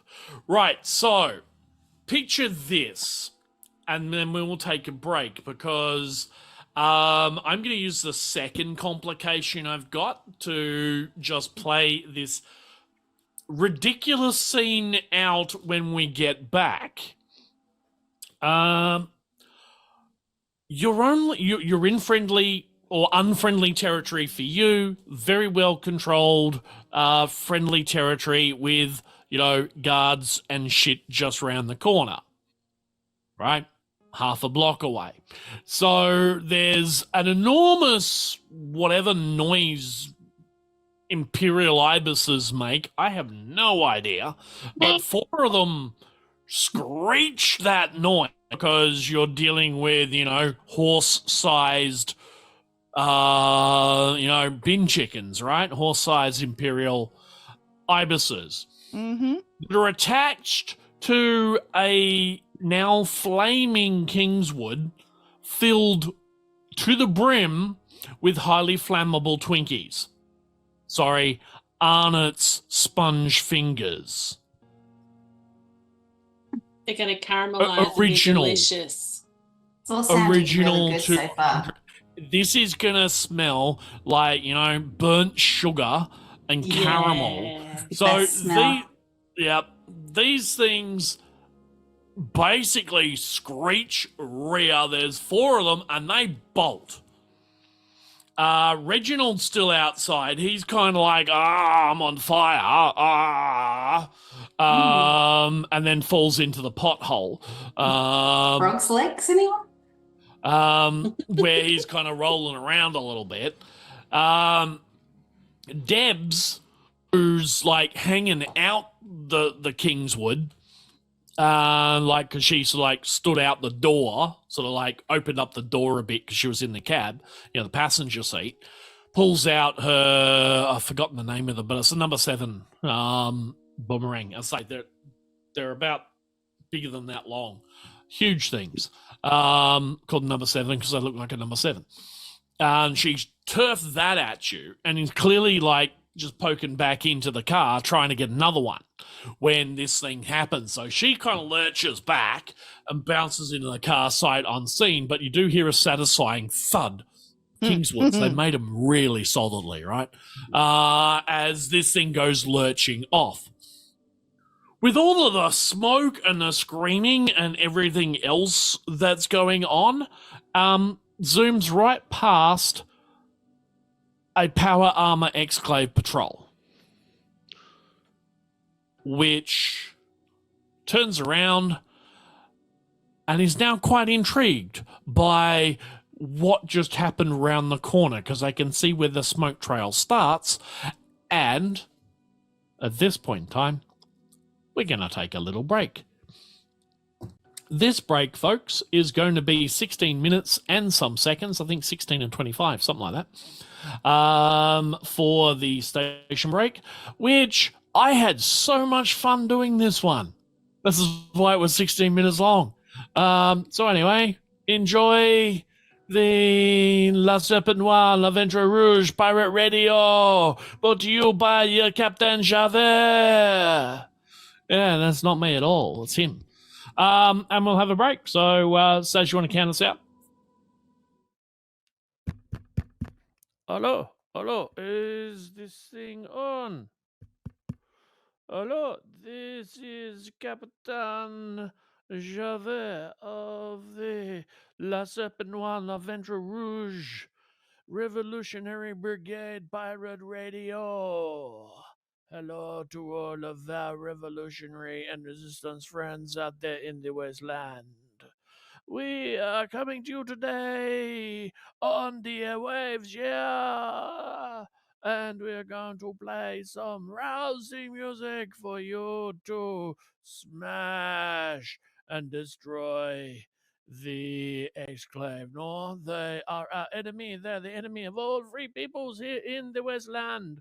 So grab your turnips, grab your rocks, grab anything you can throw, even use the harsh language at them. So fight, fight, fight, and be revolting like the revolution. Yes. And now I play you some music. Vive la cinders!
Oh, that one was very rousing. No, did you go smash? Did you go kill?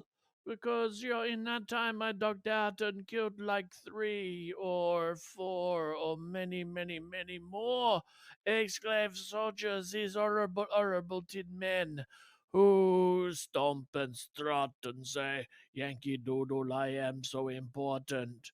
No, we should smash them all. Anyway, I give you some more music now. Hello, I am Captain Javert, your Sepetnoir La Vedra Rouge, captain of the airwaves of the La Sepetnoir La Vedra Rouge Pirate Radio Revolutionary Brigade. We are very, very nice. We're your friends, no?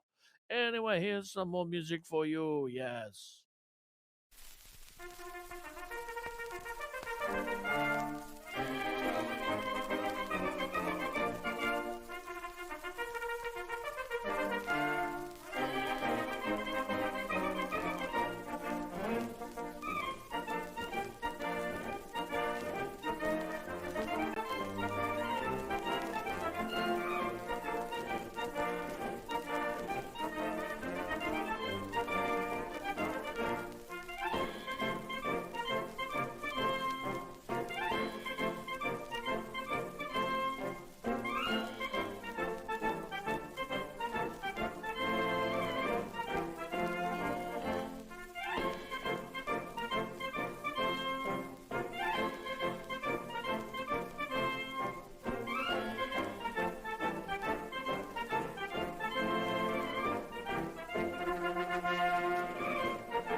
So, what you think of that one? Hey, I like it, but nowhere near as many cannons as it probably should have, or shouldn't, or should have a need. Old music requires more boom, more cannons. For the smashing of the Tin Men enemy. You must smash them. You must stomp their little itty bitty heads into the ground because they are very mean people and they put up checkpoints everywhere and they are not very nice at all, and they try to break our beloved Bridgerton and all the other nice peoples that we like, except for them Grand Duchy people, those pompous gits who side with the enemy. They side with the Tin Man, with the Exclave. They are not very nice people either. You should probably stomp them too. Anyhow, I am Captain Java of the Sepetnoir La Venture Rouge Revolutionary Pirate Radio Brigade Army, and I give you more music now. Yes.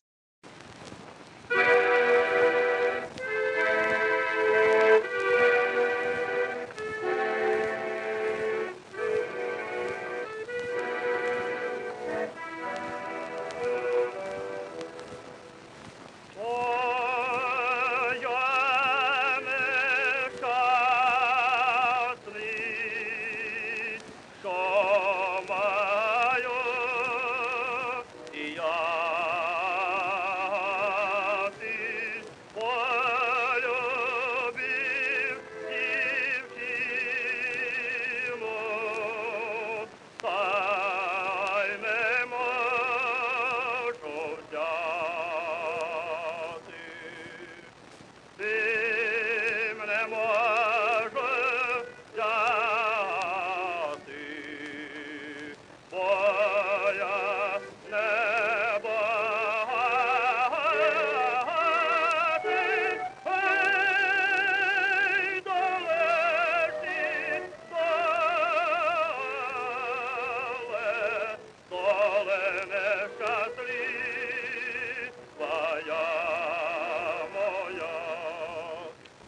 I think that one was a little bit dirge-like, right?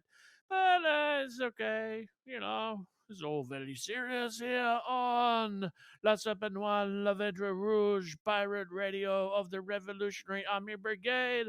I am your host, Captain Javert, who loves you very much. But now we must come to the end of the program soon, so I give you one more tune just to get you very rousy and very marching and stomp up and down the square and make sure that you stomp on heads of the Tin Men because they are not very nice, okay? We do not like them or their Grand Duchy allies. They all stinky men. We do not like them. They're stinky, they smell, they're bad. So it is up to you to make them go away, because La Serpent One, Avenger Rouge, Revolutionary Army Brigade, we shall help you as much as we can, but we are only tiny little snake people. So you have to get out there and help us, you big, big, big Rouge and you big humans and you kind of average mutants. Where are you with the cowbell? Ding, ding, ding, ding, ding, ding. Cowbell, come on. Join the party. Help us stomp the Exclave because they are not very nice.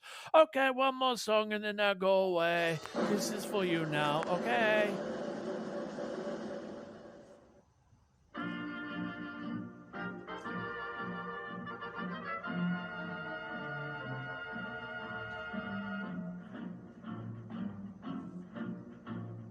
There's a fellow in the limelight who is always talking fight. How he's put an end to England and her people overnight. Up the lion's tail is wagging and the roo is on the hop. And their beaks is paint a fellow that this row has got to stop. We're marching on from the land of the southern sea. There'll be no more hiring Hitler, no more burning of the spree. For the AIF is marching with its cry of liberty. So keep your chin up, Mother England. We're marching on to victory.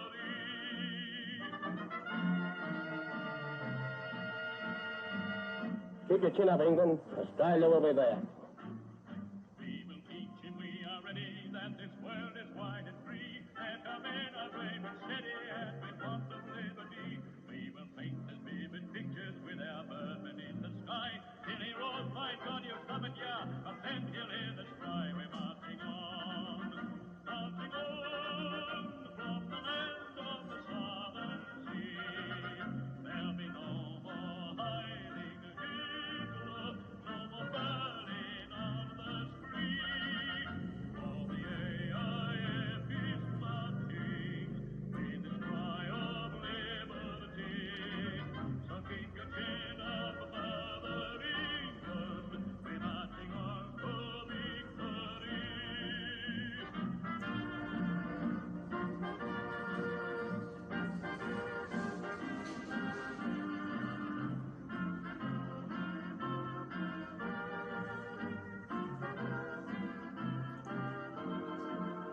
For the AIF is marching with its cry of liberty.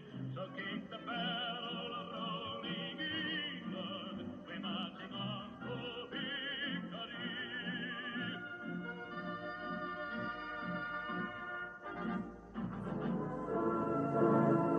And so we send our sons, proud of our manhood, that all that we love may endure. Whatever the future may bring, however hard the road, there will be no falter in the abiding faith of Australia in one united people.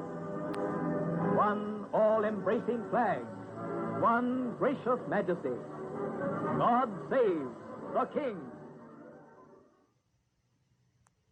Well, that is all of it for this evening, my beautiful, beautiful friends out there in the radio land. I am Captain Javert of the Serpenoise Lavendre Rouge Revolutionary Brigade, bringing you the pirate radios to the airwaves so that you'll be all happy and roused and go kill and smash and terminate and I'll be back at the all of the Exclave, like all of them. None of them are very nice at all. Even the squishy ones, actually. They're probably the easier ones to hit with a rock or a brick or something. Anyway, we're done now. I hope you have fun hunting your Exclave and not getting killed. Okay, till next time. Bye-bye. I've been Javert. Bye. Toodles.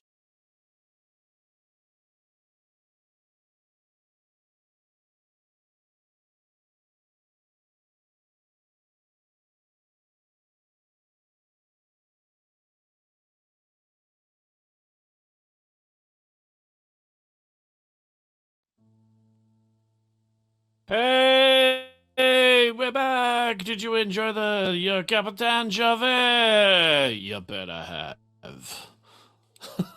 I'm so gonna have to bring that character back so many times. Are you though? I Yeah. disagree. We could try something else. You could try a different accent. I And don't think he horrify us with can, you that. know. I think history has shown he is not capable of any of them.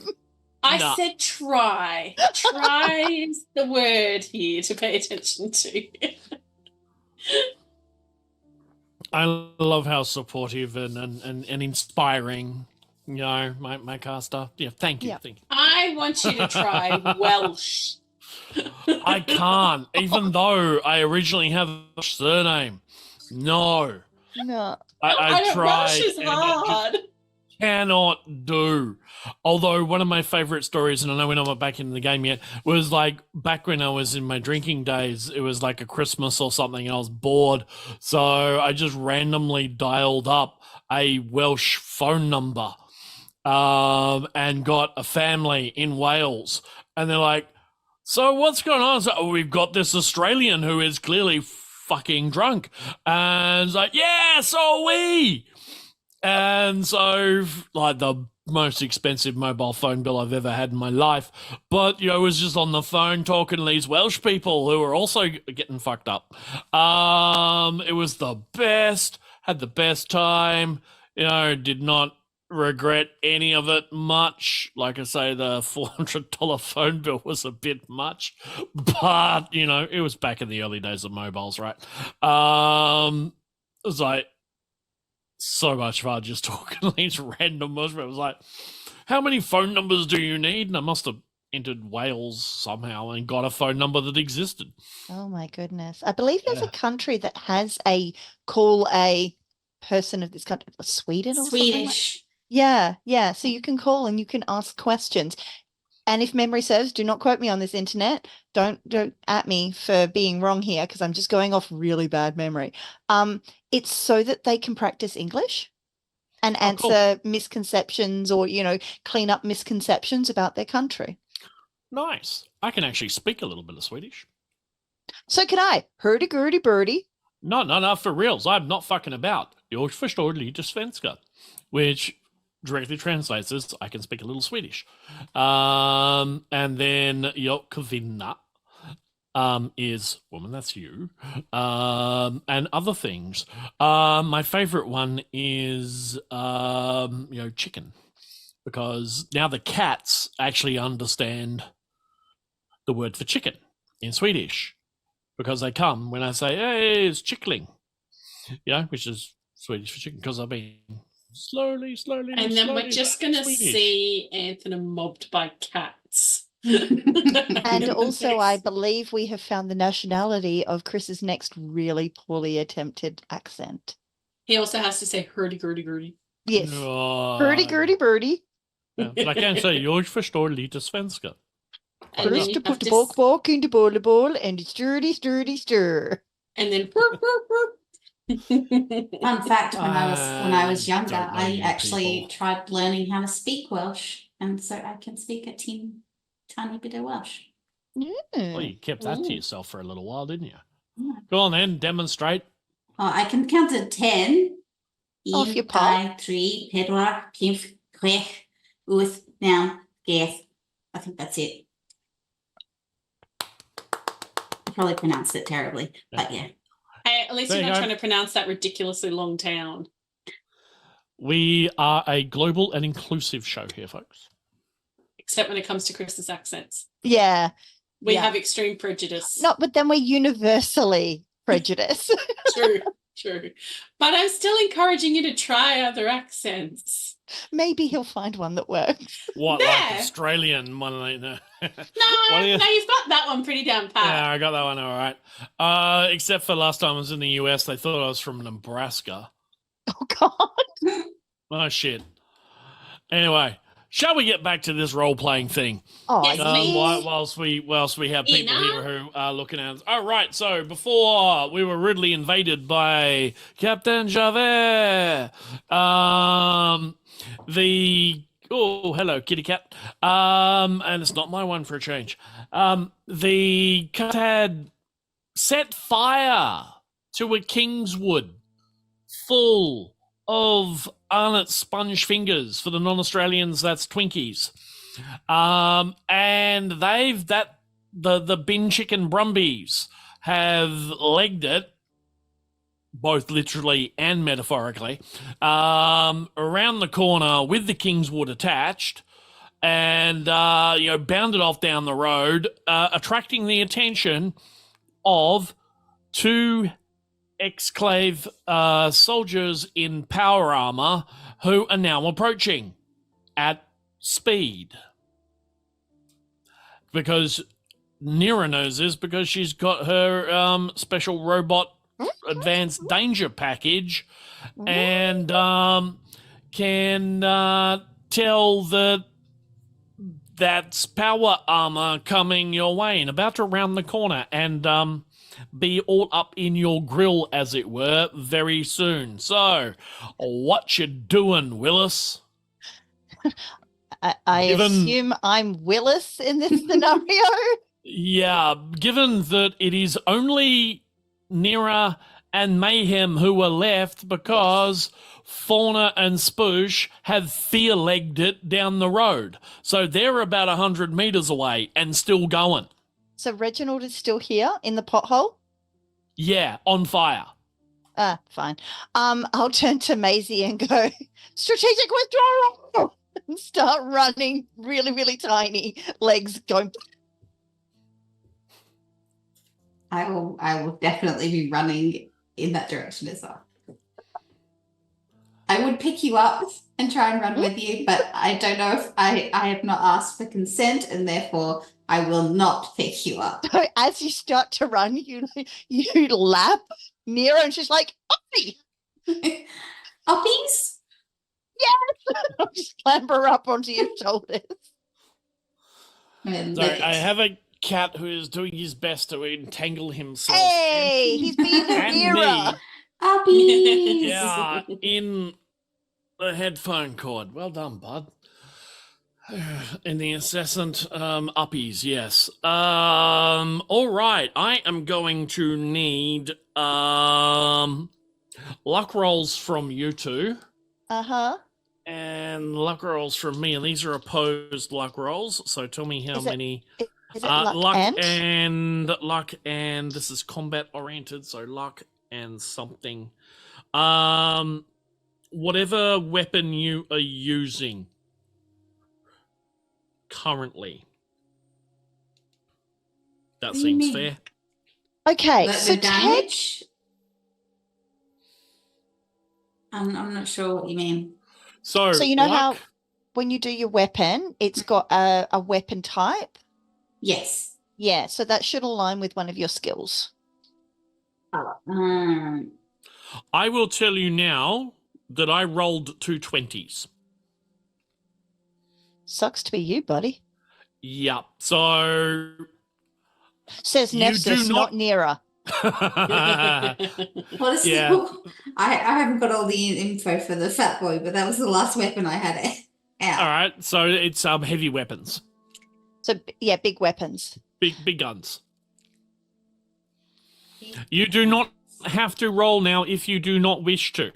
Well, I got one success. All right, so you can bank that Yeah, cool. because I rolled 2 20s. That is 2 complications on my own actions. I also got 2 successes. Yeah. So you now have 4 banked in your kitty Mm-hmm. for today. All right. As these 2 power armored dudes come bounding in, one of the things you do notice is that the power armor is shiny and new. Oh, those fuckers.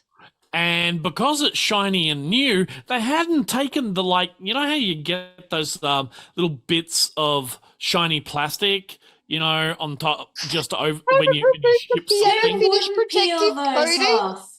Yeah, That's but so satisfying, peeling that film off a new piece of electronics. Right. Oh, Yeah, why okay, would you but- leave it on?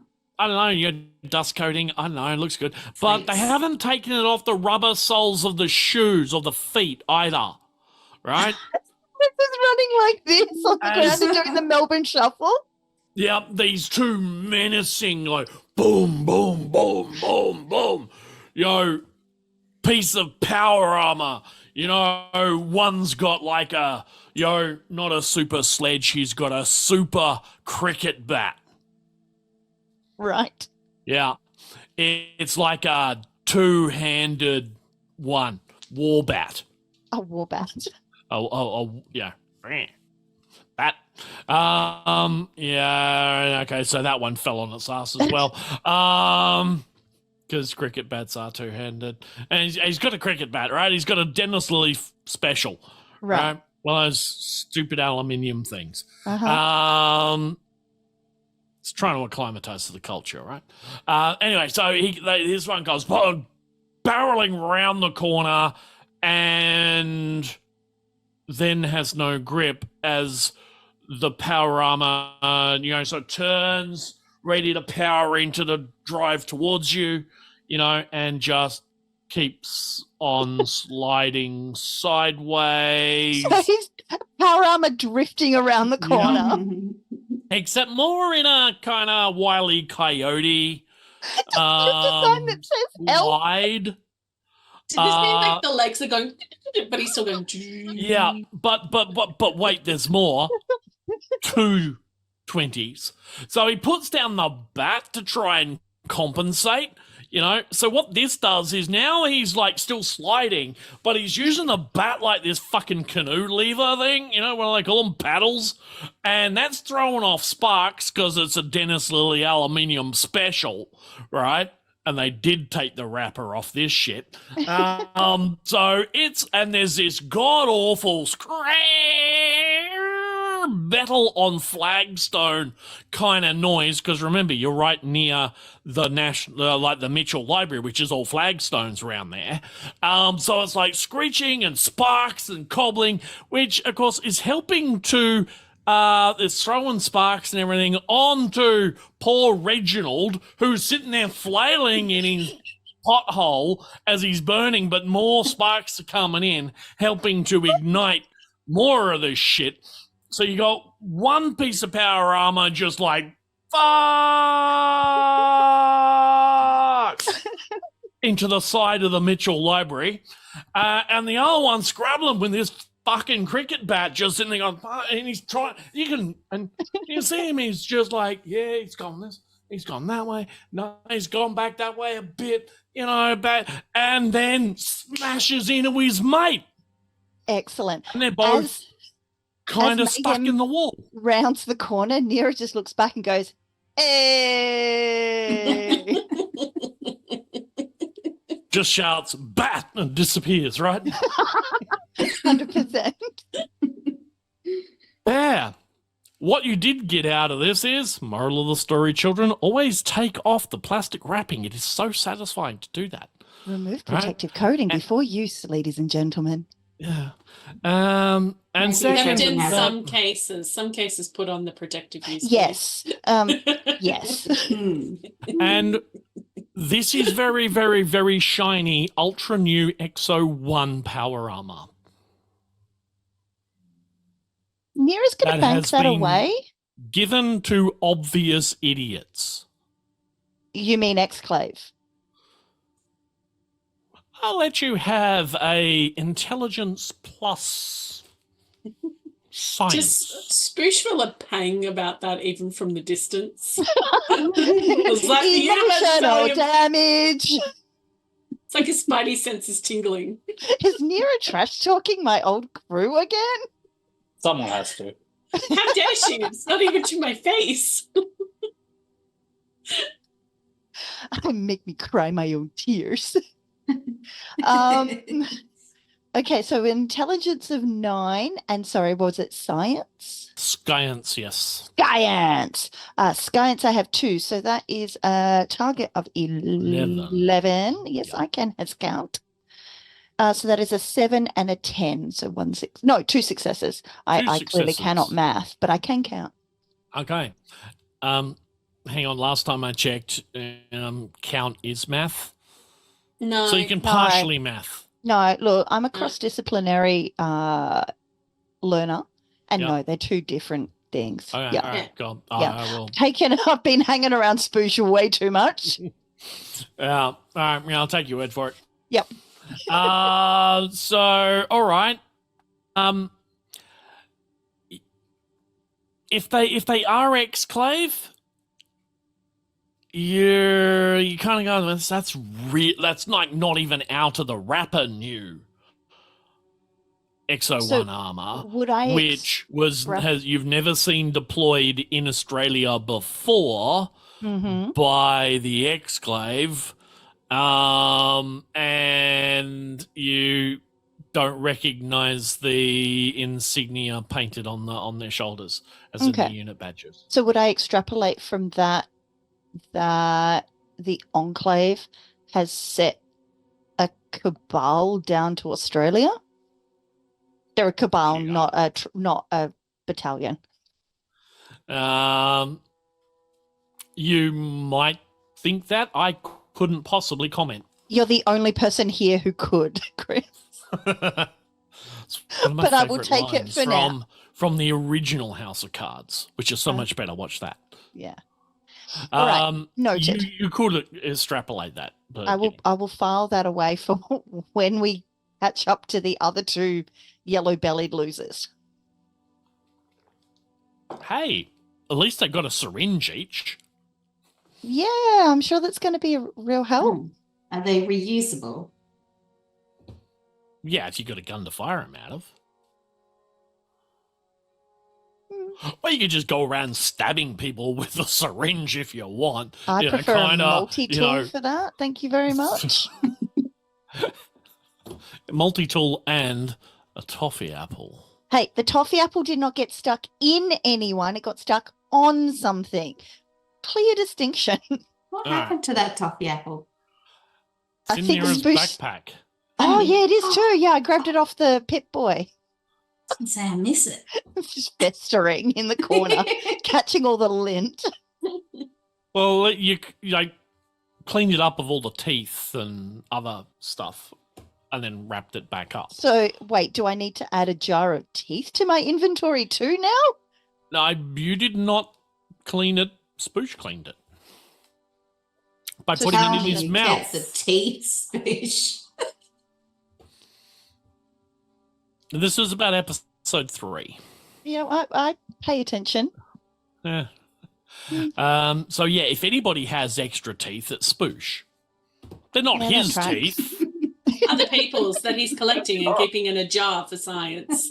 For science. For science! Trying to work out if the tooth fairy still exists. I'm trying to figure out if dentistry that counts as a doctorate or not still. So until I finish my experiment with the teeth, I'll keep it as a TLDR. Not too sure. After some time, you do manage to catch up to Spoosh, then Fauna some significant time after that because Ruse can move. Oh, yeah. All right. Yeah, we can. And a Rue full of fear juice is bounded like the fucking grease lightning that she is. She's a bones. She's fucking out of here. For no man, quite literally. Gone like the clappers. Yeah. Mhm. So after a while, you eventually catch up Mhm. to, as I Spoosh first, then Fauna. Yeah, you can like continue to make your way through the or Cinder's wasteland through basically the inner east, the southern inner east. Picking your way through to where Fauna thinks there might be some boats for you to get on a boat, because I'm desperately trying to not sing Mojo Nixon's Elvis Eats Boats song. But on the way, N.E.R.A's like, so tell me more about this astrology thing. Like, we're looking for water and boats, right? Should we be chanting something to Aquarius, Pisces? I don't like, they're water things, right? Yeah, they are. It's more we're looking for to make sure that everything's in the right alignment. So, like, if we were getting like, if the planets were in the wrong position or the stars weren't quite in the right alignment for what we were about to do, we wouldn't pick this particular thing. That's why I was like, we've got to move out today, because if we left it till tomorrow, we're in a slightly different position to the planets, right? So everything can get screwed real quickly, or it might just not be the most optimal time, right? So there's a bit of an art, there's a bit of a science to it, but not spooshy science. We'll leave that there. But we're always in a different position to the planets, because it's never the same. It's never the same. So it changes every day and sometimes every hour, depending on how big it is. It's so confusing. Yeah. Right. Okay. Well, I'm That's why Fauna's glad leaving. we had this talk. She's not explaining everything else. She's just like, yeah. But he's like really happy about it. Trying to connect, folks. I've got nothing. For the record, N.E.R.A has read some books on it, doesn't get it, think it's hokum, but you know what? If it keeps you happy and you keep getting N.E.R.A into scrapes where she can enact a little ultraviolence, she's happy. Exactly. It keeps the old brain ticking along. It's all good. Circuits are firing. It's all good. Yeah, that's right. That's right. Okay, so we're looking for a boat. Find us a boat. Looking for a boat? Okay. Well, you do make it down to, the shoreline, and, as you look around, you can see the remnants of some boats. There are, in fact, a couple of boats. So I'm going to insist on a group luck versus luck and survival roll here. We're being very luck oriented today. We are. Or a group perception plus survival, whichever you prefer. I personally would prefer perception. I'm going luck and survival personally. No, group. So there is group. one roll. Oh, okay. And the others might assist on whichever stat that you decide. Okay, so my perception is sitting So you can just meta for a bit if you like. at a 7, and my luck is at a 6. I'm 5 at both. And luck is 5. My luck is at a 7 and my perception's at 6. What's everyone's survival at? 0. Well, actually, so I've got 13 between luck and survival. I've got 8. Yeah, 8's fine. And then 5 for mayhem. Okay. Shall we do it under mine? And Yeah, good call. Then others can assist if I roll terribly. Could we use these successful rolls that we banked before? Okay, so when you assist, all right, so who's rolling and what are you rolling on? Rolling for luck and survival. Luck and survival. Okay, then everybody else is going to roll 1 die on their luck. Get under the luck. They can add a success to whatever you do. Got it. Did anyone have 0 luck before we do this? But you can also roll a 20. Okay, good. Yes. Yes, we could. Complications, people. All right. Hoping. So 2 successes from me. Yep. No success. I rolled a 1. That's 2 successes. Yay! So 4 successes. 1 for Well me. done. 5 successes. Okay, the maximum you can get. There is a very sweet looking motor launch tied just off about only maybe a 40-50 meter swim.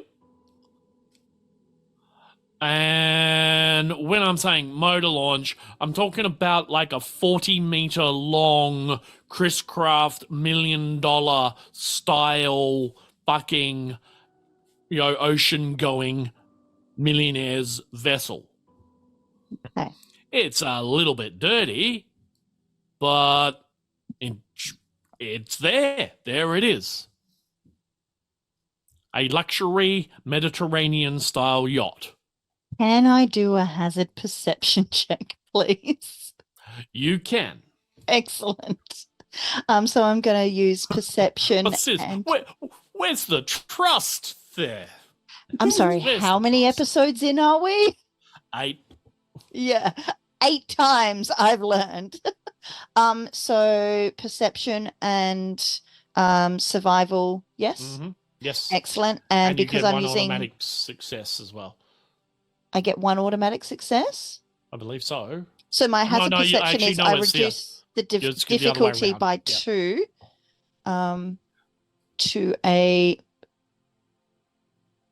reduce the difficulty of survival tests to detect and disable traps and similar hazards by 1. But because I've got 2 ranks in it, would that be Mhm. By 2. cool? Awesome. I know how to play this game. So it essentially means you've got basically 2 automatic. Excellent. So I got a 1 and a 7. So that would be 3 successes with Okay. two ranks reduced.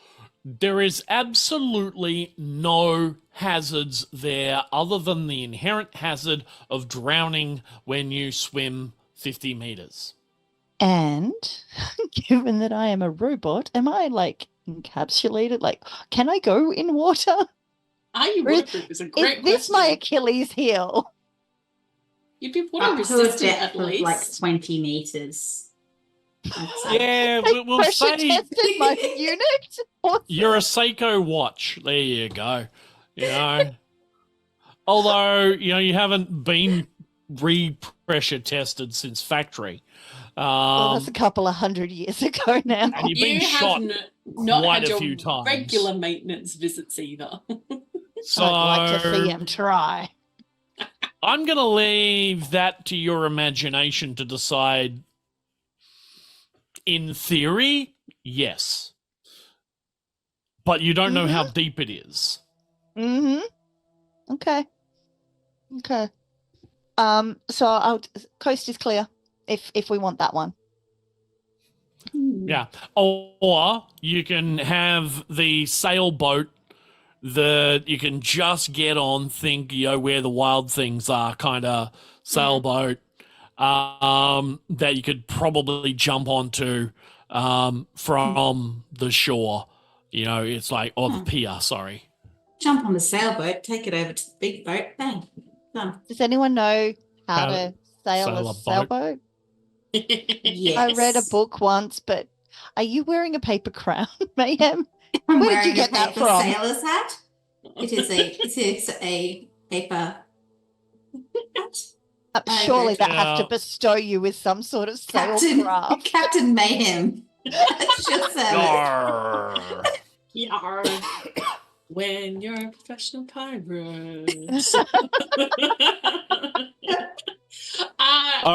hang on, all right.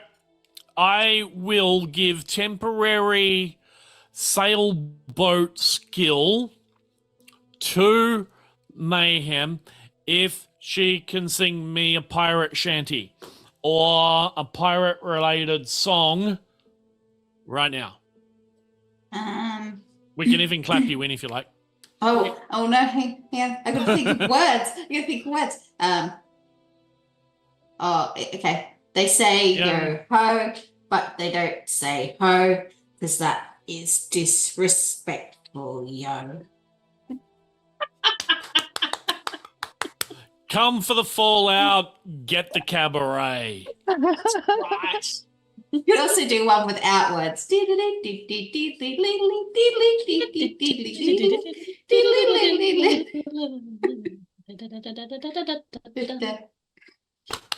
Bravo. Yes.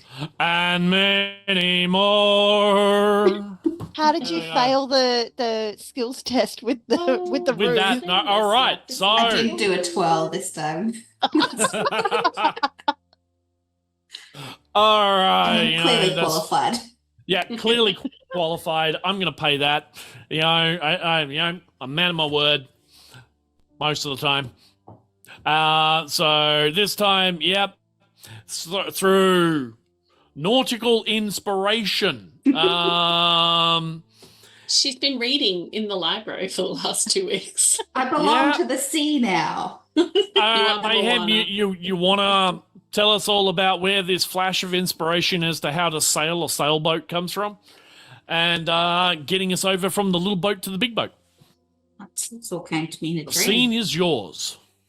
It all came to me in a dream. We're going to hoist the mainsail and yar me hearties. And it'll work out fine. And so we're going to get on the sailboat. The deck? Yeah, no, well, Who you calling the deck? we're going to get onto the little sailboat Where'd that's that voice come closest to the from? shore. Yeah. And then I'm going to use my bat to help push us off. Okay. And then we're going to use the bat again as some sort of oar, canoe lever, as they're commonly termed. So use our canoe lever and start pushing us slowly towards the bigger boat. Is there any breeze to fill the sail? We don't need breeze. We've got canoe levers. I've also got a flamer that I could hot air balloon this shit with. Oh, please do. Please Let's do. try it. Come on. It can't get any better than that. Do it. I'm sorry, I don't know when it just happened. It's a genius idea. It's brilliant. Do it. We're all Just gonna terrible hold it people. at an angle. It's a terrible idea. What are you talking about? All right, Yeah, so I'm going to say you're about 10 meters away when the inspiration strikes to hot air the sail, singular. So sorry, everyone. This is how we die.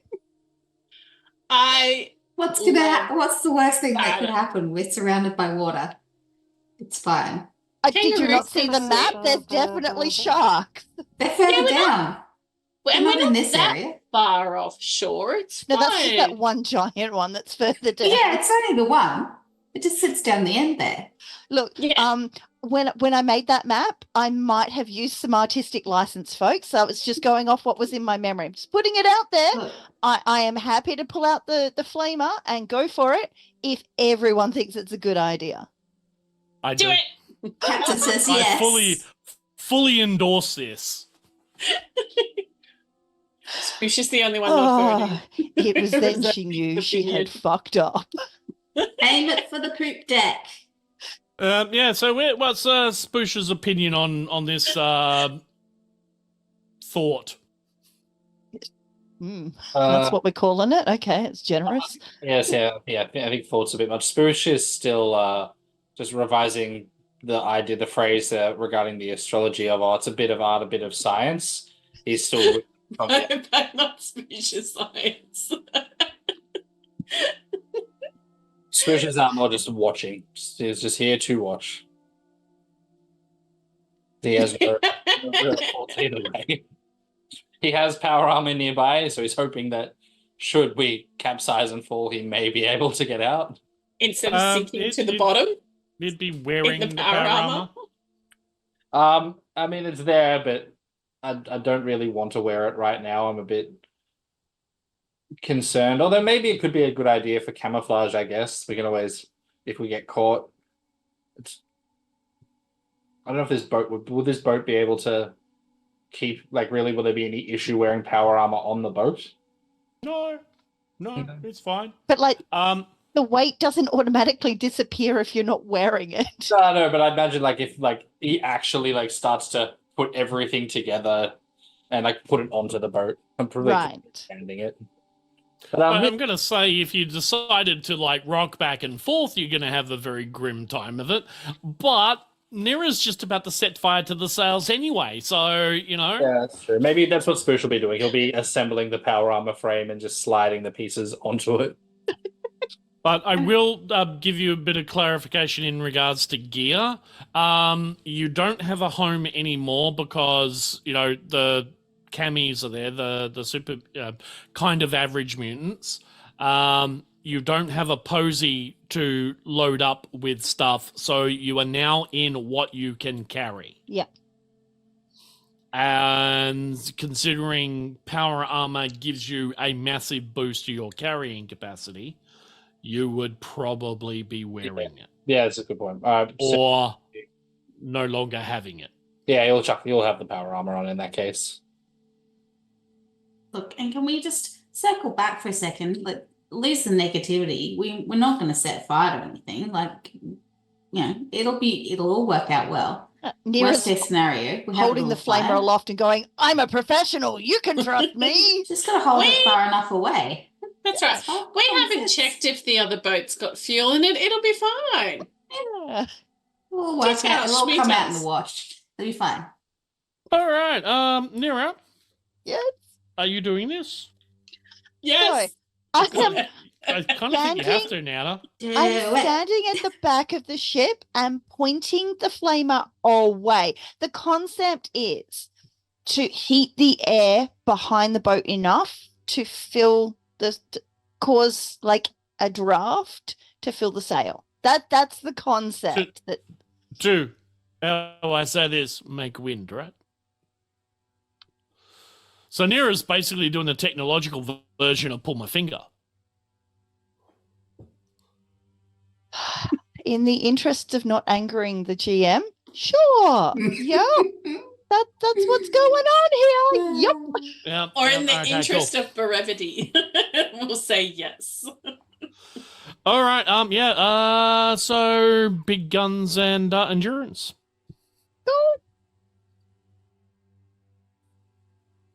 That is. How much is it for a reroll? Is it one action point? Cool. I'm gonna spend an action point to reroll one. Out of yours or out of the kitty? And mine. Okay. Use the kitty as well. Like, this is my first captaincy. Like, I can't afford to lose. So So that is 2 successes there. Okay, then that works. It Surprisingly, shouldn't, but it does.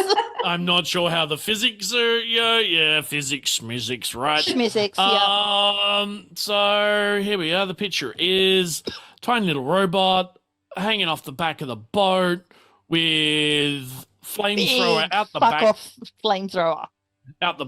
and and the boat kind of angles and off it goes. It's like, brrr. Okay. Fantasy. Yeah. So I bought the new rules for the drive boat bit because I kind of figured you'd go on the boat. So anyway, the boat sort of clunks into the side, and everybody can scramble on to the bigger boat. woohoo. N.E.R.A turns off the flamer before scrambling onto the other boat. I know how you operate. Yeah. Does the new boat have fuel? Yes. Because you rolled 5 successes. Does the new boat have food? Ooh, Yes. good question. Because we rolled 5 Excellent. successes. Yeah. Excellent. It's a bigger boat. And N.E.R.A has enough power cells to fuel a nation at this point. So Yeah. she's good. Well, Although she is I eyeing imagine you Spoosh's would've- power armor and just going, if any of my power cells go missing, I'll know who took them. And we lost Spoosh. Oh, he's back again. There he is. Hello. I dropped my camera. Ah. Right. So, you got a boat. We're on a boat Yeah. Does the boat doing have a flips name? and shit. Yeah. Doing flips and shit. Yep. Yep. That's it. Sorry, does the boat have a what? A name. You could ask it. It should be on the side of it. Well, this one's on the back. What if with Maisie, no, not Maisie, with N.E.R.A's permission, what if Fauna holds her upside down off the back of the boat to read the name? Yeah. And now, thank you, Cass. Appreciate your work. I've got to come up with a name for the boat that a dad would put on the back of a boat. Your mum. I was actually thinking Maisie's mum. That's what we could I call know, I got it. I got it. All right. It's got get a boat up ya.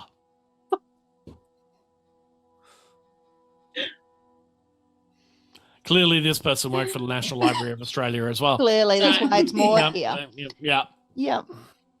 Yeah, So not get there's a like dinghy. a mini library on board.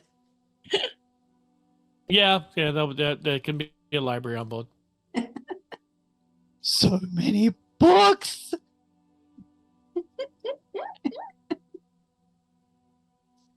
So yes, you have a boat. Question. Yeah. In this library on this boat, are there any books that match the title on my letter? What's the title on your? Yeah. That's a good question. Okay. I'm gonna throw that to you and say, do you want it to be? Yes. Then there is. Excellent. And it is the book in question is Witch Cults of Western Europe. Ooh, it sounds like a good read. It does sound like a good read. Be careful, sanity loss. Sanity schmanity. You're assuming that sanity for us to lose? Have you met N.E.R.A? Have you met any yeah. of us? Yeah. Fair point. Fair point. All right, so yeah, Witch Cults of Western Europe is in one stateroom. God, this thing's gonna have like 12 staterooms on it. So 3 rooms each. So yeah, it's in stateroom number 6.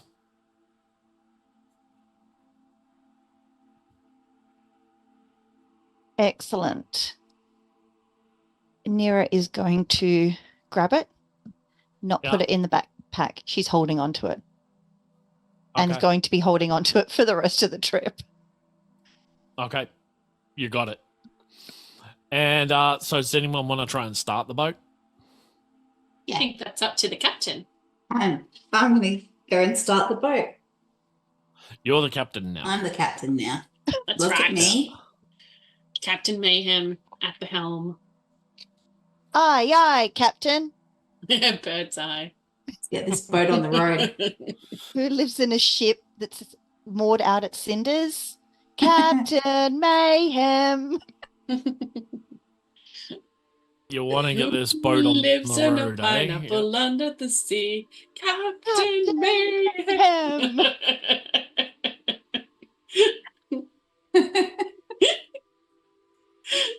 All right. So up in the Sorry. bridge, because that's where the driving bit of the boat is called, right? I knew that. The bridge. Yeah. There's like all of these dials and levers and like this big screen that's round, and up here there's a whole bunch of electronically beep boop shit with lights and stuff like that and flippy switches. Yeah. Yeah. Oh, and there's like a wheel you think it's for turning. Yeah. Yeah. Is there a medium-sized button close to the steering wheel? There is, funnily enough. I shall push it. Okay. The engine starts. There's like this noise as, you know, the engine of the boat is on. Yeah. Can I see a symbol for a anchor anywhere on the dashboard? No. Hmm. Doesn't have a brake light. It's a boat. Cars have brake lights. Boats do not. Just thinking how would I, well, it's not, it's obviously weighed down by something to keep it here. Yeah. That's called an anchor. You got that right the first time. Yes. Is there any button that, or is there anything on the dashboard that would suggest that you could pull the lever up by mechanical means rather than just physical means? No. There's no words on But this you do dashboard? notice there's a thing that looks like a go forward fast button on the count of it saying forward. and Yeah, we can't backward. use that until the anchor's up. Yeah, well, you know, Is there there's no anchor retractor. It's not like a vacuum cleaner. is it's a there fucking any boat. little cupboards above the dashboard, like above the actual? Yeah, there's heaps. Can I have a look through there and see if there's like a user manual or something? I like your thinking. Yes, I will give you a user manual. It's like that thick. Awesome. So I'll just go to the index and I'll just look up anchor and see if Yeah. I can find any information. You know, Should just give it to N.E.R.A. She reads faster than all of us. I was going to say at this user's point, guide to boat. can N.E.R.A. walk Voting for in holding dummies. her book at this point and just go, "Oh, you got it started! Great." Yeah. But I'm trying to work out how to get it to go. And I found this book. That's a big And- book. It's a big book and it's all about this ship. Do you want to have a Oh. look at it and see if you can help me work out how to get the boat to go and you Oh. can become first mate? So you've got a history of seafaring based on underwater archaeology. I went and bought this just for this. No, I didn't. But it does look something like this, a complete sailing handbook. Okay. But this doesn't have a sail, No. which is a real shame because N.E.R.A. no sailboats now. Yeah. Well, it would have been handy on the other one. Yeah, you get to the anchor bit and it says, you know, go to the back where the turny thing is that you can turn to pull the anchor up out of the ground. There's an automatic button, but don't turn it too fast. Don't do it too quick because otherwise the anchor will keep going and like land in the deck. And, you know, anchor on deck is just really painful. Sweet. All right. Yeah. So we can do that. We know how to get it started. Yeah. Yeah, you can do that. But, And then the boat kind of starts rocking forward a bit. but I'm a little bit concerned about N.E.R.A. because she is gripping that book, and if she had knuckles, they'd be white.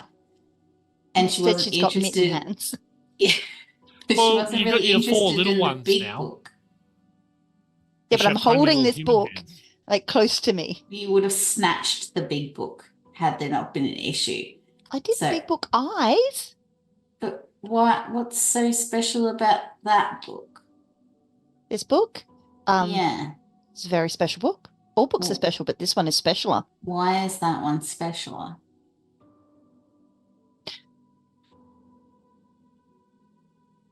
Do you know how old I am?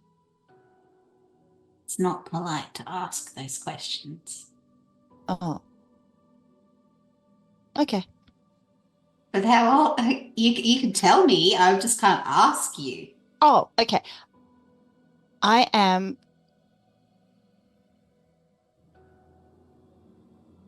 204 years. 7 months, 3 weeks, and change old. Bloody hell. And so before I came out here, before I was N.E.R.A, I was the Kitty's Corner robot. And they ran out of N.E.R.A units. And so I got made into a N.E.R.A unit because this book, and she clutches the book on her chest a little bit more. This book, this is the only book. This is the only one of these. And it wasn't returned. And so I had to go hunting. And I got a letter, and it said that this book was missing. And somehow the name of the person who had taken it out got smooshed, and I couldn't read who it was, so I couldn't read the address. And I've been roaming 200 years. 200 years. Do you know how long it is to search for a book for 200 years? It's a long time. It's a very long time. Some might say it's 200 years long. I went looking for it. And it was nowhere. It wasn't up there. It wasn't around. It wasn't under. It wasn't in anything. It's here. It's this book. It's here. I have it. This is a precious, precious book. Do you feel okay though? You seem very I feel upset. fine. Why? No, I'm fine. I'm level-headed. I'm calm. I'm cool. I'm a computer in a Cabbage Patch-sized doll. Why would I feel any different? Abacus. If that is the reset word, I'm saying it. You are scaring me.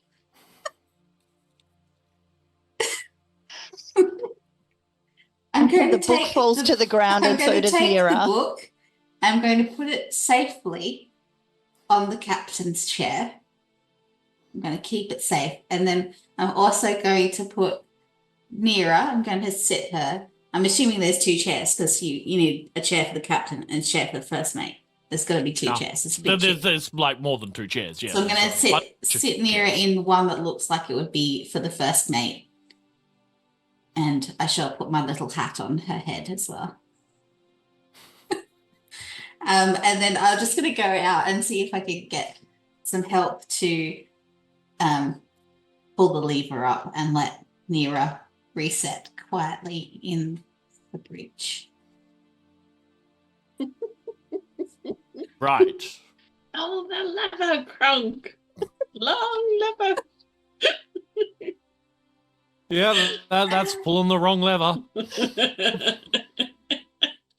I'm sorry, I panicked. You're scaring me. Should we We're say that? We're on a boat in confined spaces. You can't go crazy here. Shall we say that she's only like temporarily out because you're supposed to say it 3 times? Oh, maybe she just goes for a little snooze. Yeah, little nappy nap while we sort this out. Yeah. Okay. She's just gone into battery saving mode. Yeah, I think that works. The you get the anchor up, no worries. Yeah. Right. Wonderful. Right. Yep. And by the time you've done all of that and you figured out, you had a little bit of a look around the ship, and you're ready to go, like N.E.R.A.'s back, and you can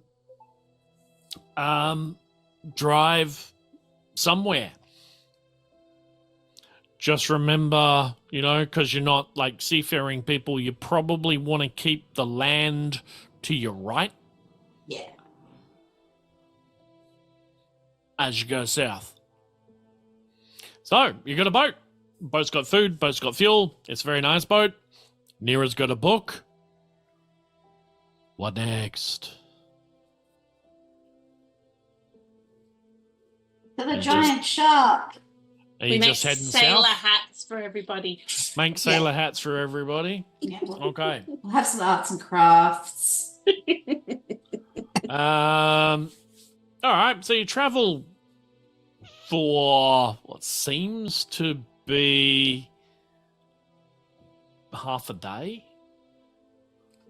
And it's all going relatively well. There's, issues here and there. As, like, what's this button do? Oh, that's what that button does. Don't push that button again.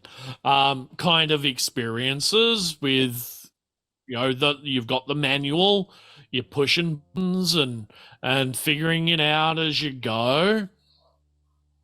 And then there's kind of like you hear bottles, what sounds like bottles, bouncing around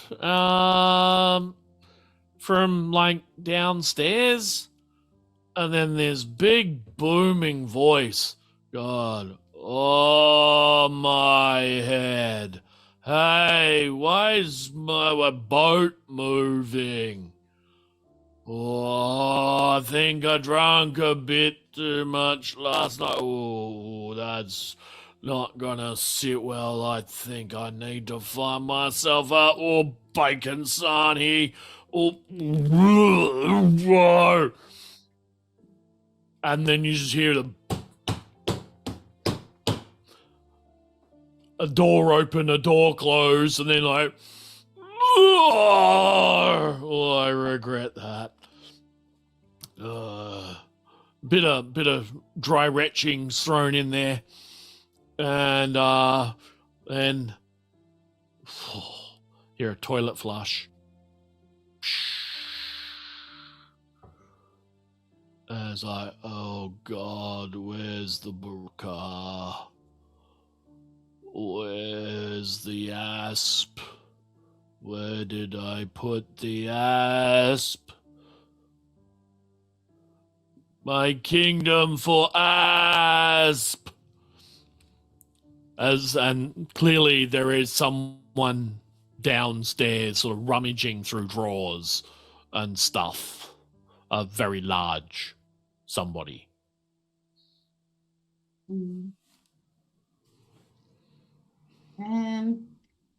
So do we all hear this? Do we hear this like during arts and crafts? Yeah. Like we're seeing there? you kind of do hear this. I'm assuming everybody's kind of within the same space. But yes. What y'all doing?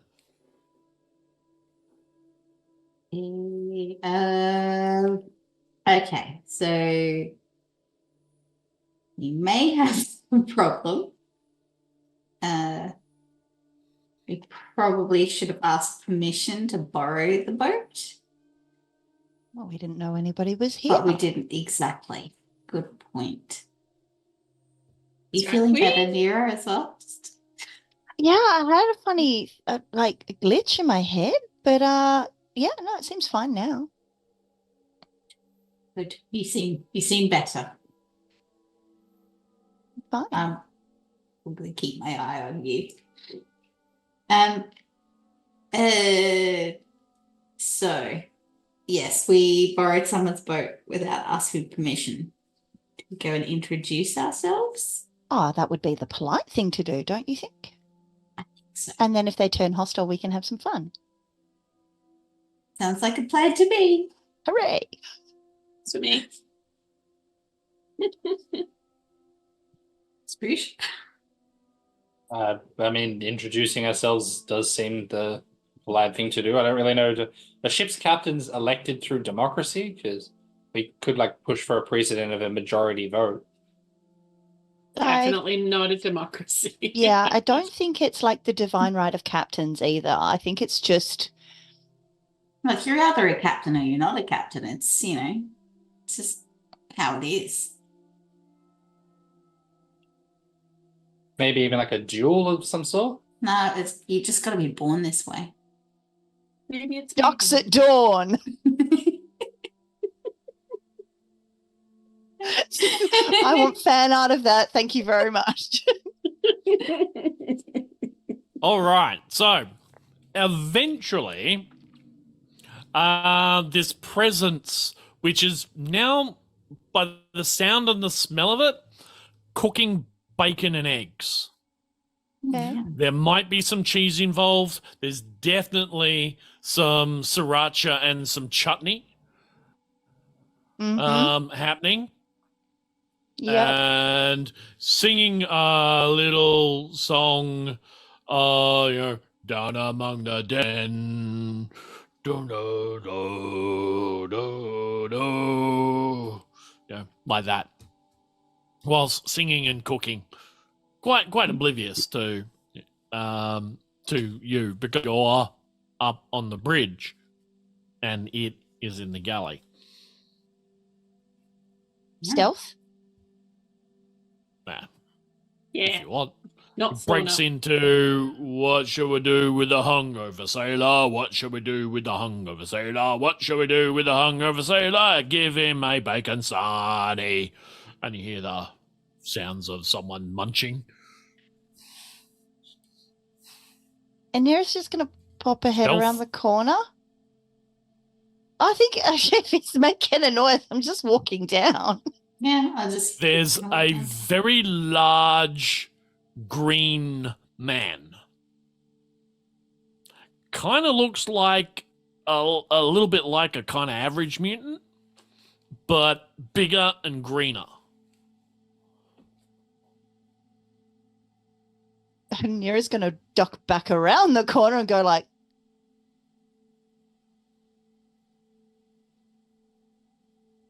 and just use interpretive dance to convey big, angry.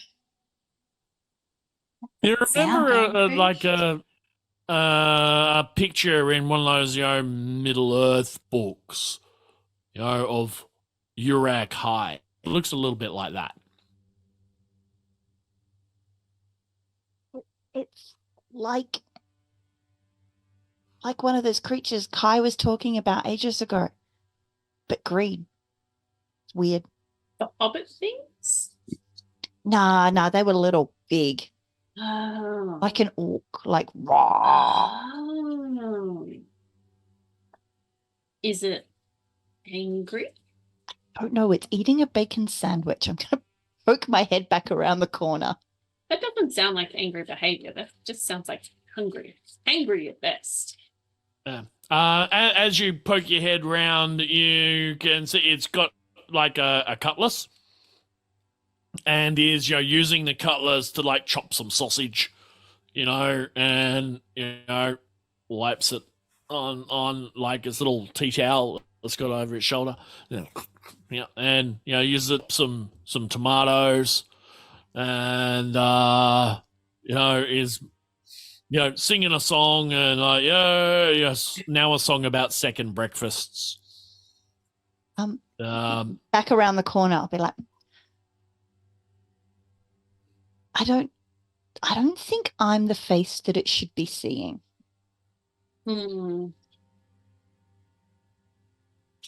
not me either. Yeah, maybe. Captain? Captain, oh my captain. Mayhem will stroll into the room, really nonchalant, and say, geez, could really use a feed after last night. Whew, tied one on. Without even batting an eyelid, there's like massive fucking green person. It's like, yeah, all right, and like starts like chopping some more sausage and bits and pieces, and it just flies into the pan. It's like cutlass goes back into the waistband, is wearing the most tropey pirate uniform that you ever had, but not 17th century pirate, 16th century. So he's got the slops and the floppy slop pants and the open tunic down to about there with the button tunic and the sash, right? Aw. And So he doesn't have a stripy shirt? no, he's got that's stripy sad. pants on though. Oh, that's Like all he's right got then. slops that were an that's evolution different. from pumpkin pants, the Elizabethan style pumpkin Yes. pants, which is what the navies wore in the 16th century. What pirates wore anyway, because they're nice and loose, plenty of space to swim around in there, And store ill-gotten gains. Yeah, and also move in a fight. They were really good for that. Yeah, details. And so he stows the cutlass and it's like, no, and shoves this, thing on, looks like an omelette onto the plate. And then, he's like, there you go, mate. Oh, And jeez. as you reach down to get it, he's like, hair of the dog. Oh, 100%. Like, For sure. opens up a fridge and it's a box and cold air comes out of it and there's a light in there and pulls out a beer, cracks the beer on the edge of the table. The lid goes, the crown seal goes flying off, like the cap. And now you notice there's quite a few of these caps lying around, quite a few of these empty bottles lying around, and hands that over. And as you reach out, you grab it lightning fast. There's a cutlass point just under, there's like, so, mate, what the fuck going on my boat? We had a party last night, bro. Don't even remember that. Me and my friends, and we There's joined you, and we had a good laugh, and we, had a drink. Really chill session, and you're kind of harsh in the buzz now, but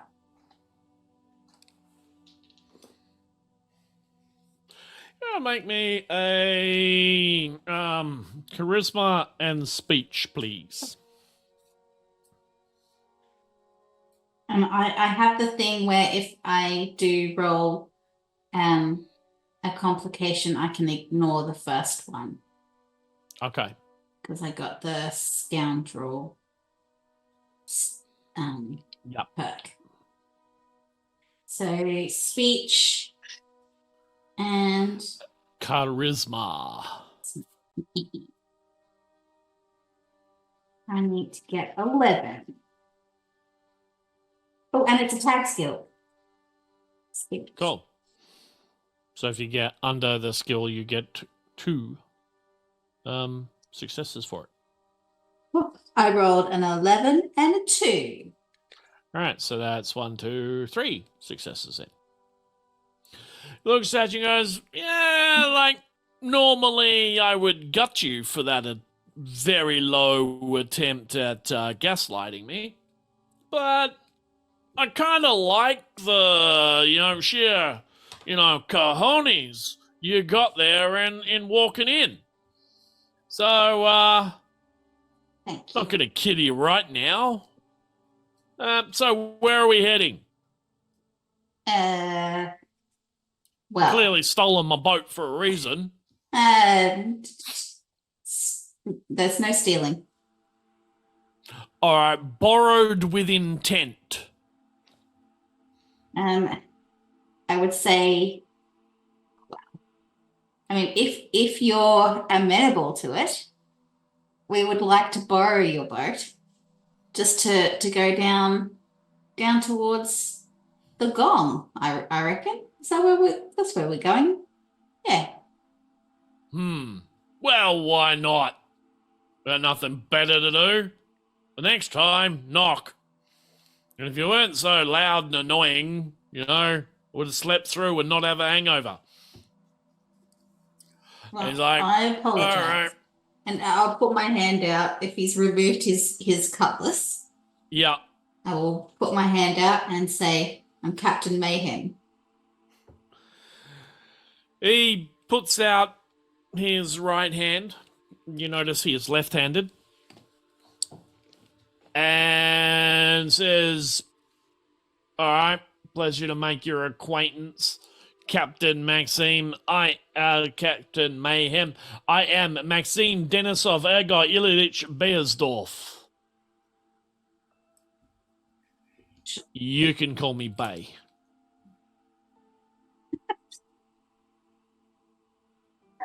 You got it, babe.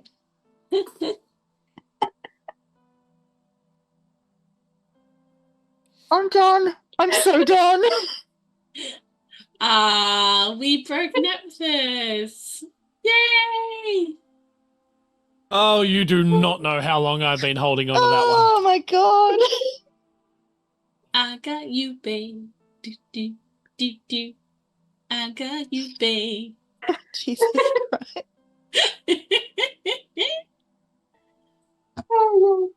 Max Bay. Yep. Max Bay. Max Bay. It's fine. I see how it is. Yep. Cool. Yeah. Well, so now Max Bay and I chill. I'm going to motion to the others who are no doubt still peeking in the doorway to come on in. Yep. So, now, of course, this is a very large green man wearing nothing basically but a sarong. So he's definitely Max Bay. Yeah. Well ripped. Just going to strap yourself in and feel the G's. All right, I think N.E.R.A's just shut down for a bit there.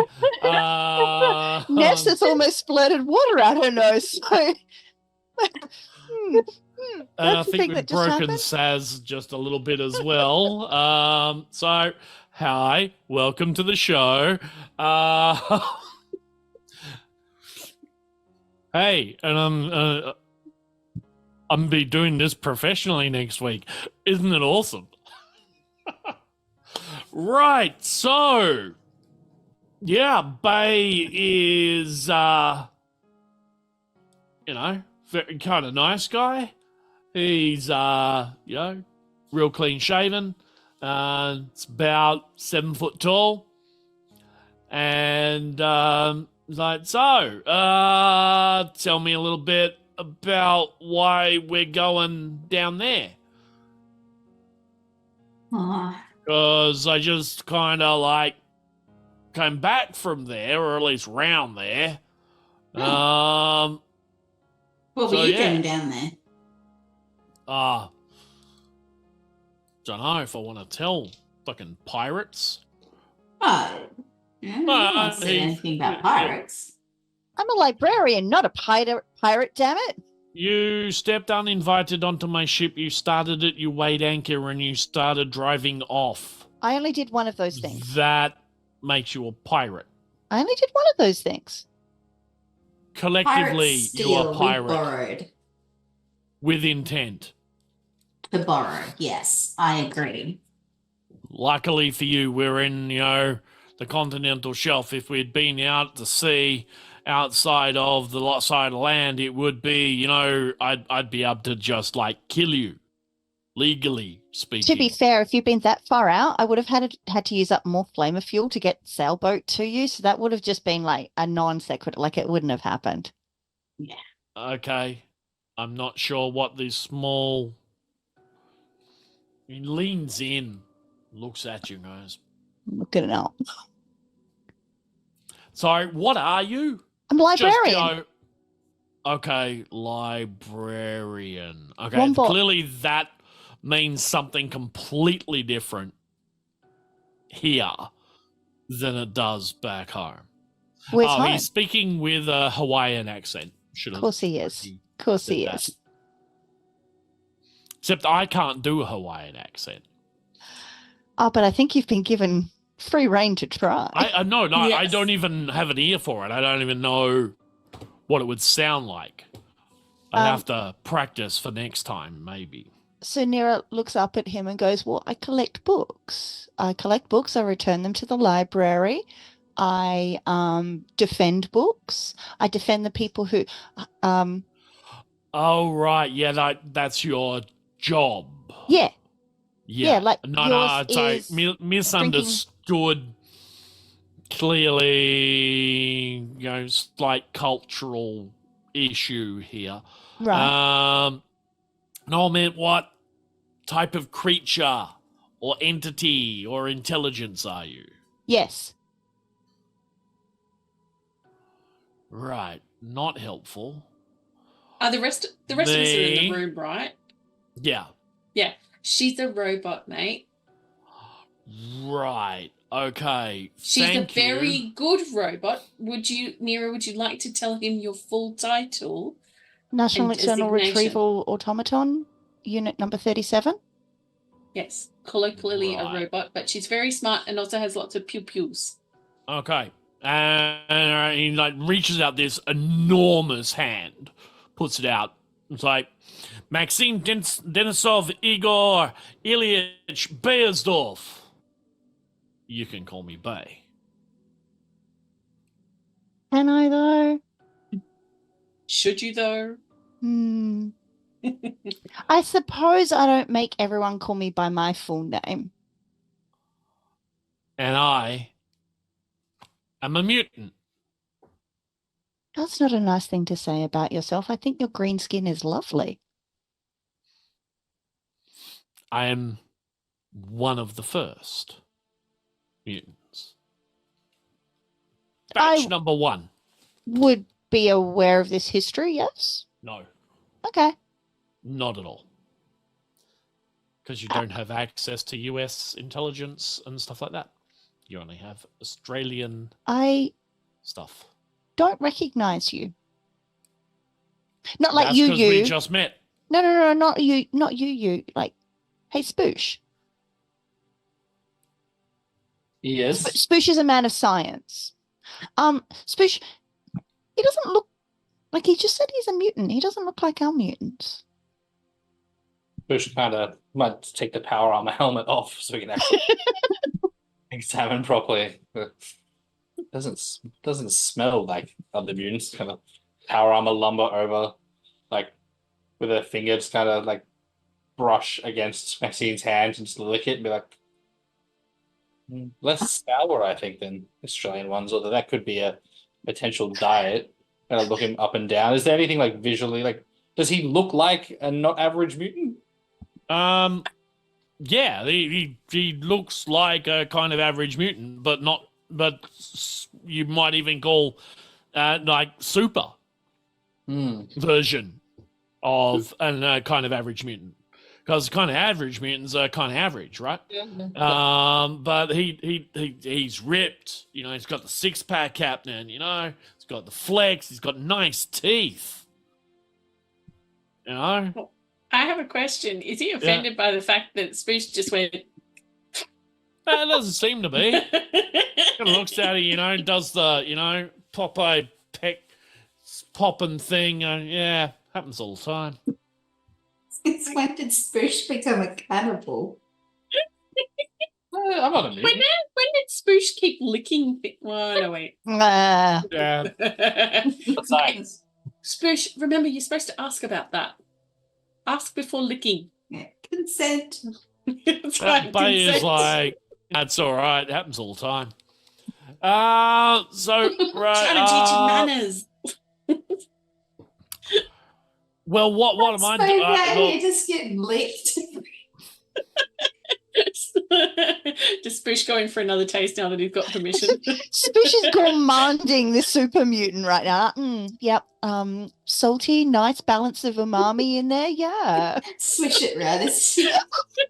It's the seawater. It gives it a nice, like, just a little tang. There's a bit of frost to it. It's not bad.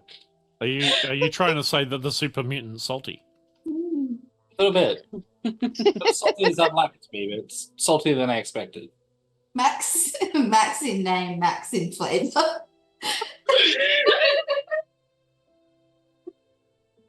Yeah. All right. So I'm just going to give this exposition so we can just like bail out of this mess we find ourselves in. Bail out of Wow. this mess. Oh, God. You did this. You did this. Yeah, okay. I did lead with my chin on that one. So, granted. So he explains that he's come from Hawaii on his boat because he was following the Enclave fleet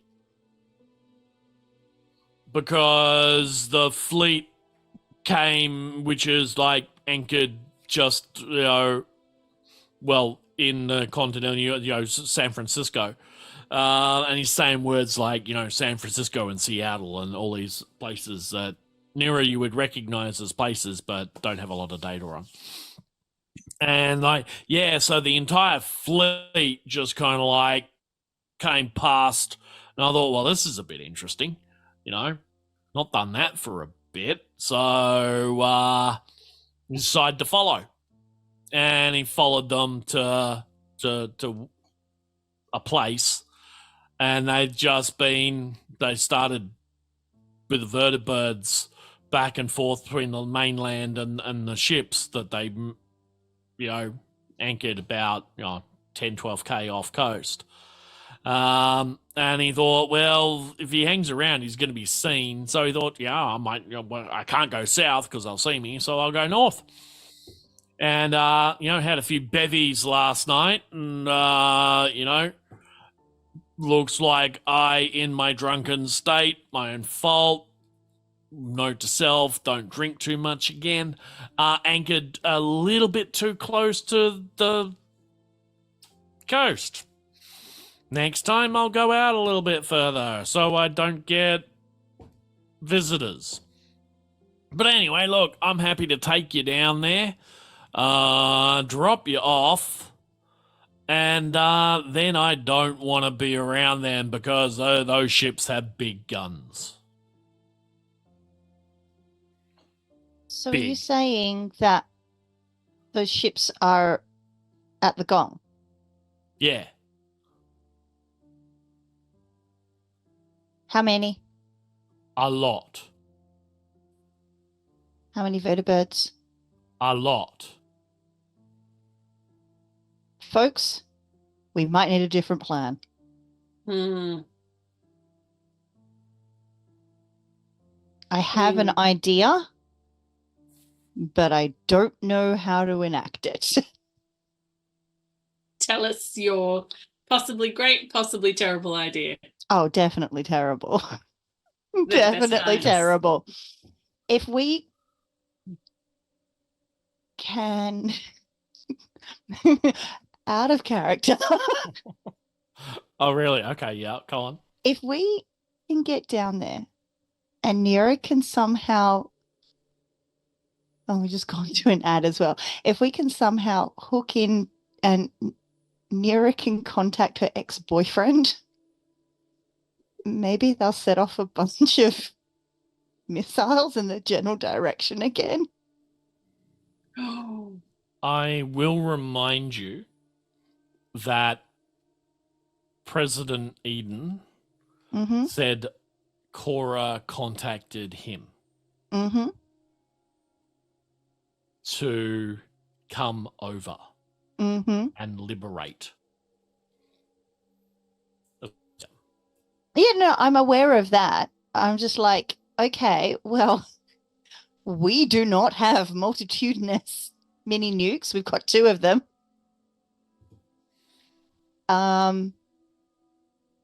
But there is an ex-boyfriend who's toxic AF who seems to have an awful lot of ammunition and can cause a lot of mayhem, not great mayhem like the one that we're currently standing in the room with, but lethal, unfriendly mayhem.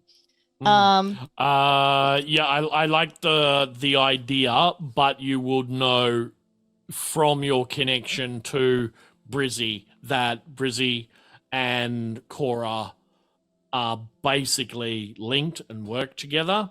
Mm. And if Cora has contacted the President of the United States and they have sent a fleet, then Cora would consider that fleet to be friendly. They are the US fleet. Cora is a USS Coral Sea.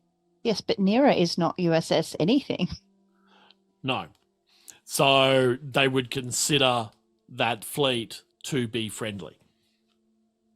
Right, and therefore would not launch No. anything in the general direction. And from what you know of the missiles that were launched, they were launched at bases that didn't respond with the correct codes or what have you. Got it. Which, of course, were the bases that were taken over by the People's Republic of China at the time. Mm-hmm. Okay. Yeah. So, great plan, love it, but you know that this will not work. Okay. In that form. Yep. Because of that reason. So I Yep. just didn't Cool. want you to spend 2 weeks, intervening. No. I appreciate it. Yeah. So N.E.R.A's like, yeah, we need a new plan. We can't storm the gates. We need a new plan. You've got that map of all of the bases and various caches. Are there any sort of reasonable sized ones that are close? Not super close, but close enough. Well, you So do saw you all want the to bring bombs. up the other map with the pink lines on all that all over it?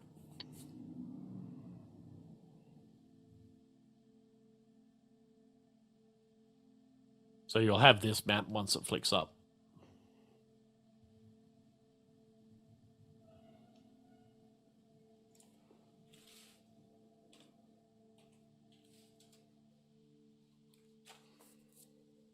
So you have that. Okay.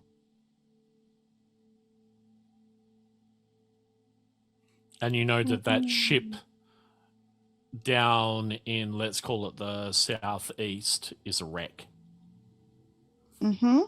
So you do have a sewer entry point that you could get in base that isn't or doesn't appear to be covered by sentry towers or anything like that. Right, but there is a guard post right in that corner there. Yeah. But Okay. it's bigger on the map than it actually is. Okay. Well, N.E.R.A will find a glass window and start drawing it, or find a whiteboard or start drawing it. Go, right. We don't want to waste anybody's time. We definitely don't want to waste your time, Mr. Green Man. So let's find out best way of attacking this, figure out some contingency plans. How long is the travel time down there? Oh, in this boat, half a day. Yeah. Green Man, take the scenic tour. It's all pretty, dude. I mean, yes, I'm inclined to agree with you. You want me to go slow? Yes, please, while we figure this out so that we don't put you at the same risk that we are going to be taking. All right. Okay. Cool. All right. And yeah, he's slows the boat down. It's just chugging along at maybe 3-4 knots. Which is not very fast in boat language. Yep. Yep. And yeah, it's a nice pleasant day as you potter down. You'll probably get there by the end of the day. Cool. Rather than in 2 hours. Because it ain't that far. Mm-hmm. And at that point, what we will do is say hello, Dick, and we will wrap up the session because you are now on the boat, not very far from your target, and need to come up with some kind of cunning plan. Which is totally our strength. This is Yeah, totally. But yeah, so we'll call it there. Thank you all for coming and hanging around and watching us and getting to meet Bay. the rather broad-shouldered super mutant. The original and best, batch number 1. Plus, who did we have appearing today? Reginald, the Crispy cane toad. Crispy cane toad. Yeah. So wait, we could have had Debs. frog legs and mashed potato because his wife was Deb.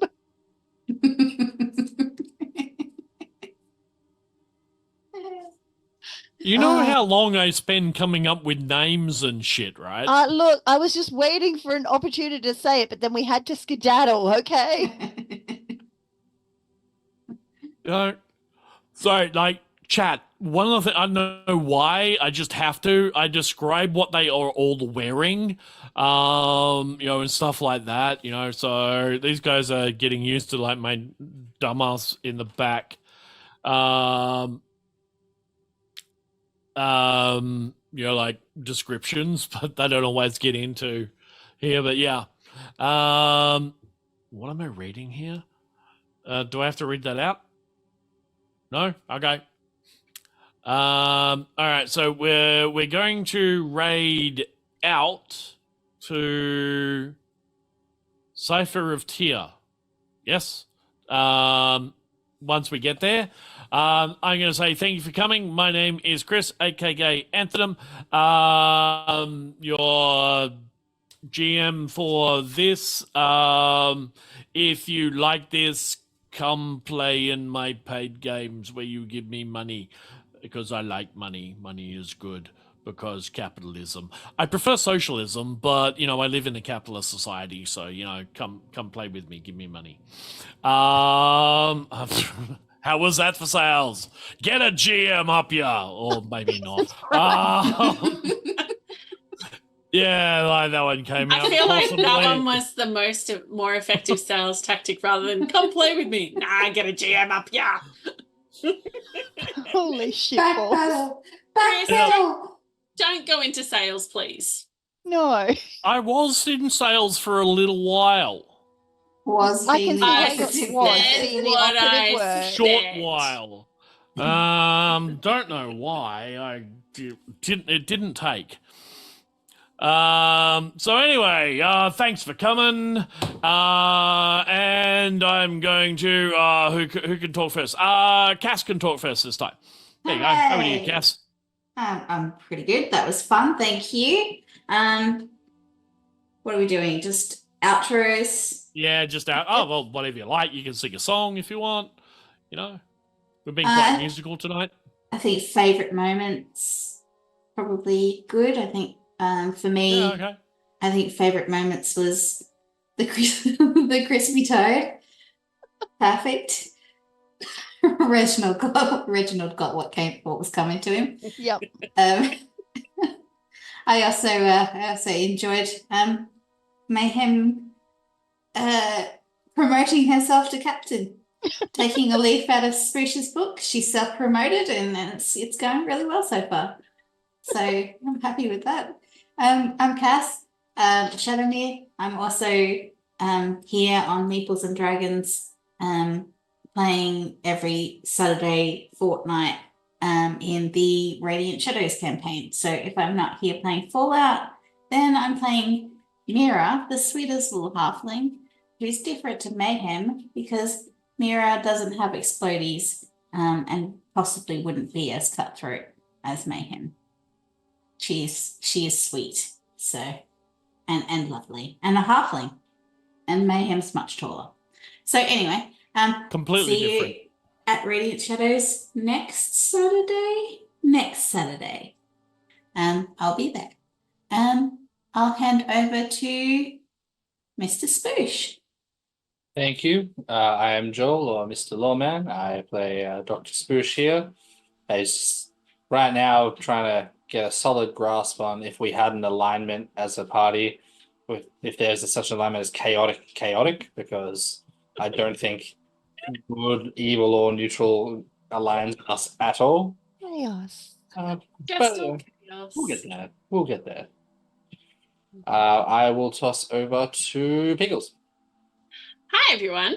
I am Piggles, your Brew of Unusual Size. I am only streaming here at the moment, although I did have a lot of fun on the Jackamus Call of Cthulhu game last week. That was immense fun. Hit him up as well for fun and shenanigans and general horror. It was great. I enjoyed it.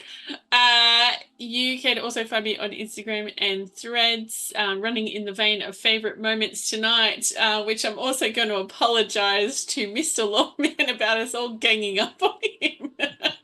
Terrible. Just terrible. When I've done nothing wrong this entire game. Except everything. I was sitting there thinking, God, you guys are going hard on poor Joel today. That's why I thought I'd mention it. I was like, apologies. It worked very nicely, I thought. Appreciate you being a good sport, but also apologies for throwing that on you. And I think my second favourite moment was absolutely Captain Mayhem. I will then throw over to Nephthys. Hi, I'm Nephthys. I have been your N.E.R.A Unit 37 tonight, your little robot, Cabbage Patch-sized doll of absolute chaos and homicide. Favorite moments? Crispy Reginald, 100%, because om nom nom. And also leaving the vault, leaving the library vault, because God, Trover's a lot. And N.E.R.A doesn't like who she is around him. Who she has to be around. Who she has to be, yeah. You can find me here. You can find me elsewhere. You can find me everywhere. Later on this month, I will be out at Cryle Castle DMing D&D for 3 days solid.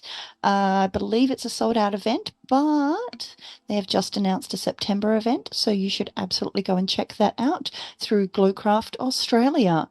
I also have... paid opportunities. I am a storyteller for Vampire the Masquerade. So if you do a search on Start Playing for my name, NephthysNile, did you catch that? You can find me there. You can find me under that name everywhere. Yeah, I had a load of fun tonight. I had a load of fun using a flamer in ways that flamers should not be used. Yeah, I didn't talk about favourite moments. Breaking Nephthys twice with hijinks of just silly In my Exclave. defense, I have not been sleeping. My defenses are low, and that was a low blow, sir. Yes. Worth it. Yeah, totally worth it. So much fun. But as always, every moment with my wonderful cast and awesome producer, SazTheMeeple, in the background, who is our now sung hero, rather than unsung. I've got to hats off to Cass for the song. Getting into my musical obsession with this game of having to sing something. I don't know why. It's just happened. It's a thing now. So Happy to help. yeah, I know. Thank you. I really appreciated the love and the support of you getting in there and having a sing. So yo ho ho and a bottle of rum. We have more nautical hijinks to come in a couple of weeks, or not, because they're on a boat. Whether they stay on the boat with their new friend Maxim Denisov Igor Ilyich Beyersdorf, call him Bay, the built super mutant. Who knows? Who knows? That's future us's problem. So Maybe Bay we are has an going. accident a little close to the edge of the boat. It was read in the stars. Consequences later, folks, but today was the day to go. So we're gonna raid out to Cypher of Tia, so hang around for that. They're doing something about Karlach. I don't know. My brain is fried. So yeah, hopefully we will see you in another couple of weeks, or you catch us on the VOD if you are the future people. Future. And don't Watching forget us the Meeples and and- Dragons is currently having a sale. That I did not Yes. forget that Get because, a of book up, course, yeah. did not forget it at all. So everybody, 3, 2, 1, get a book, Get a book up, yeah. Yeah. Oh, I was you couldn't rehearse that kind of beautiful rendition. Mwah. Yeah, I know. Coming to a t-shirt or a dumpster near you soon. Yeah. All right. That's the one that sticks, not, Mr. Fluffy the Sleepy Time Goat. No, get a book up, yeah. Yeah. Get a book up here. Yeah. Yeah. Anyway, we're out. Saz is going to cut us off sometime soon. I'm just going to keep on ranting as until we are no longer here. So, see y'all, folks. Go read stuff and other stuff good,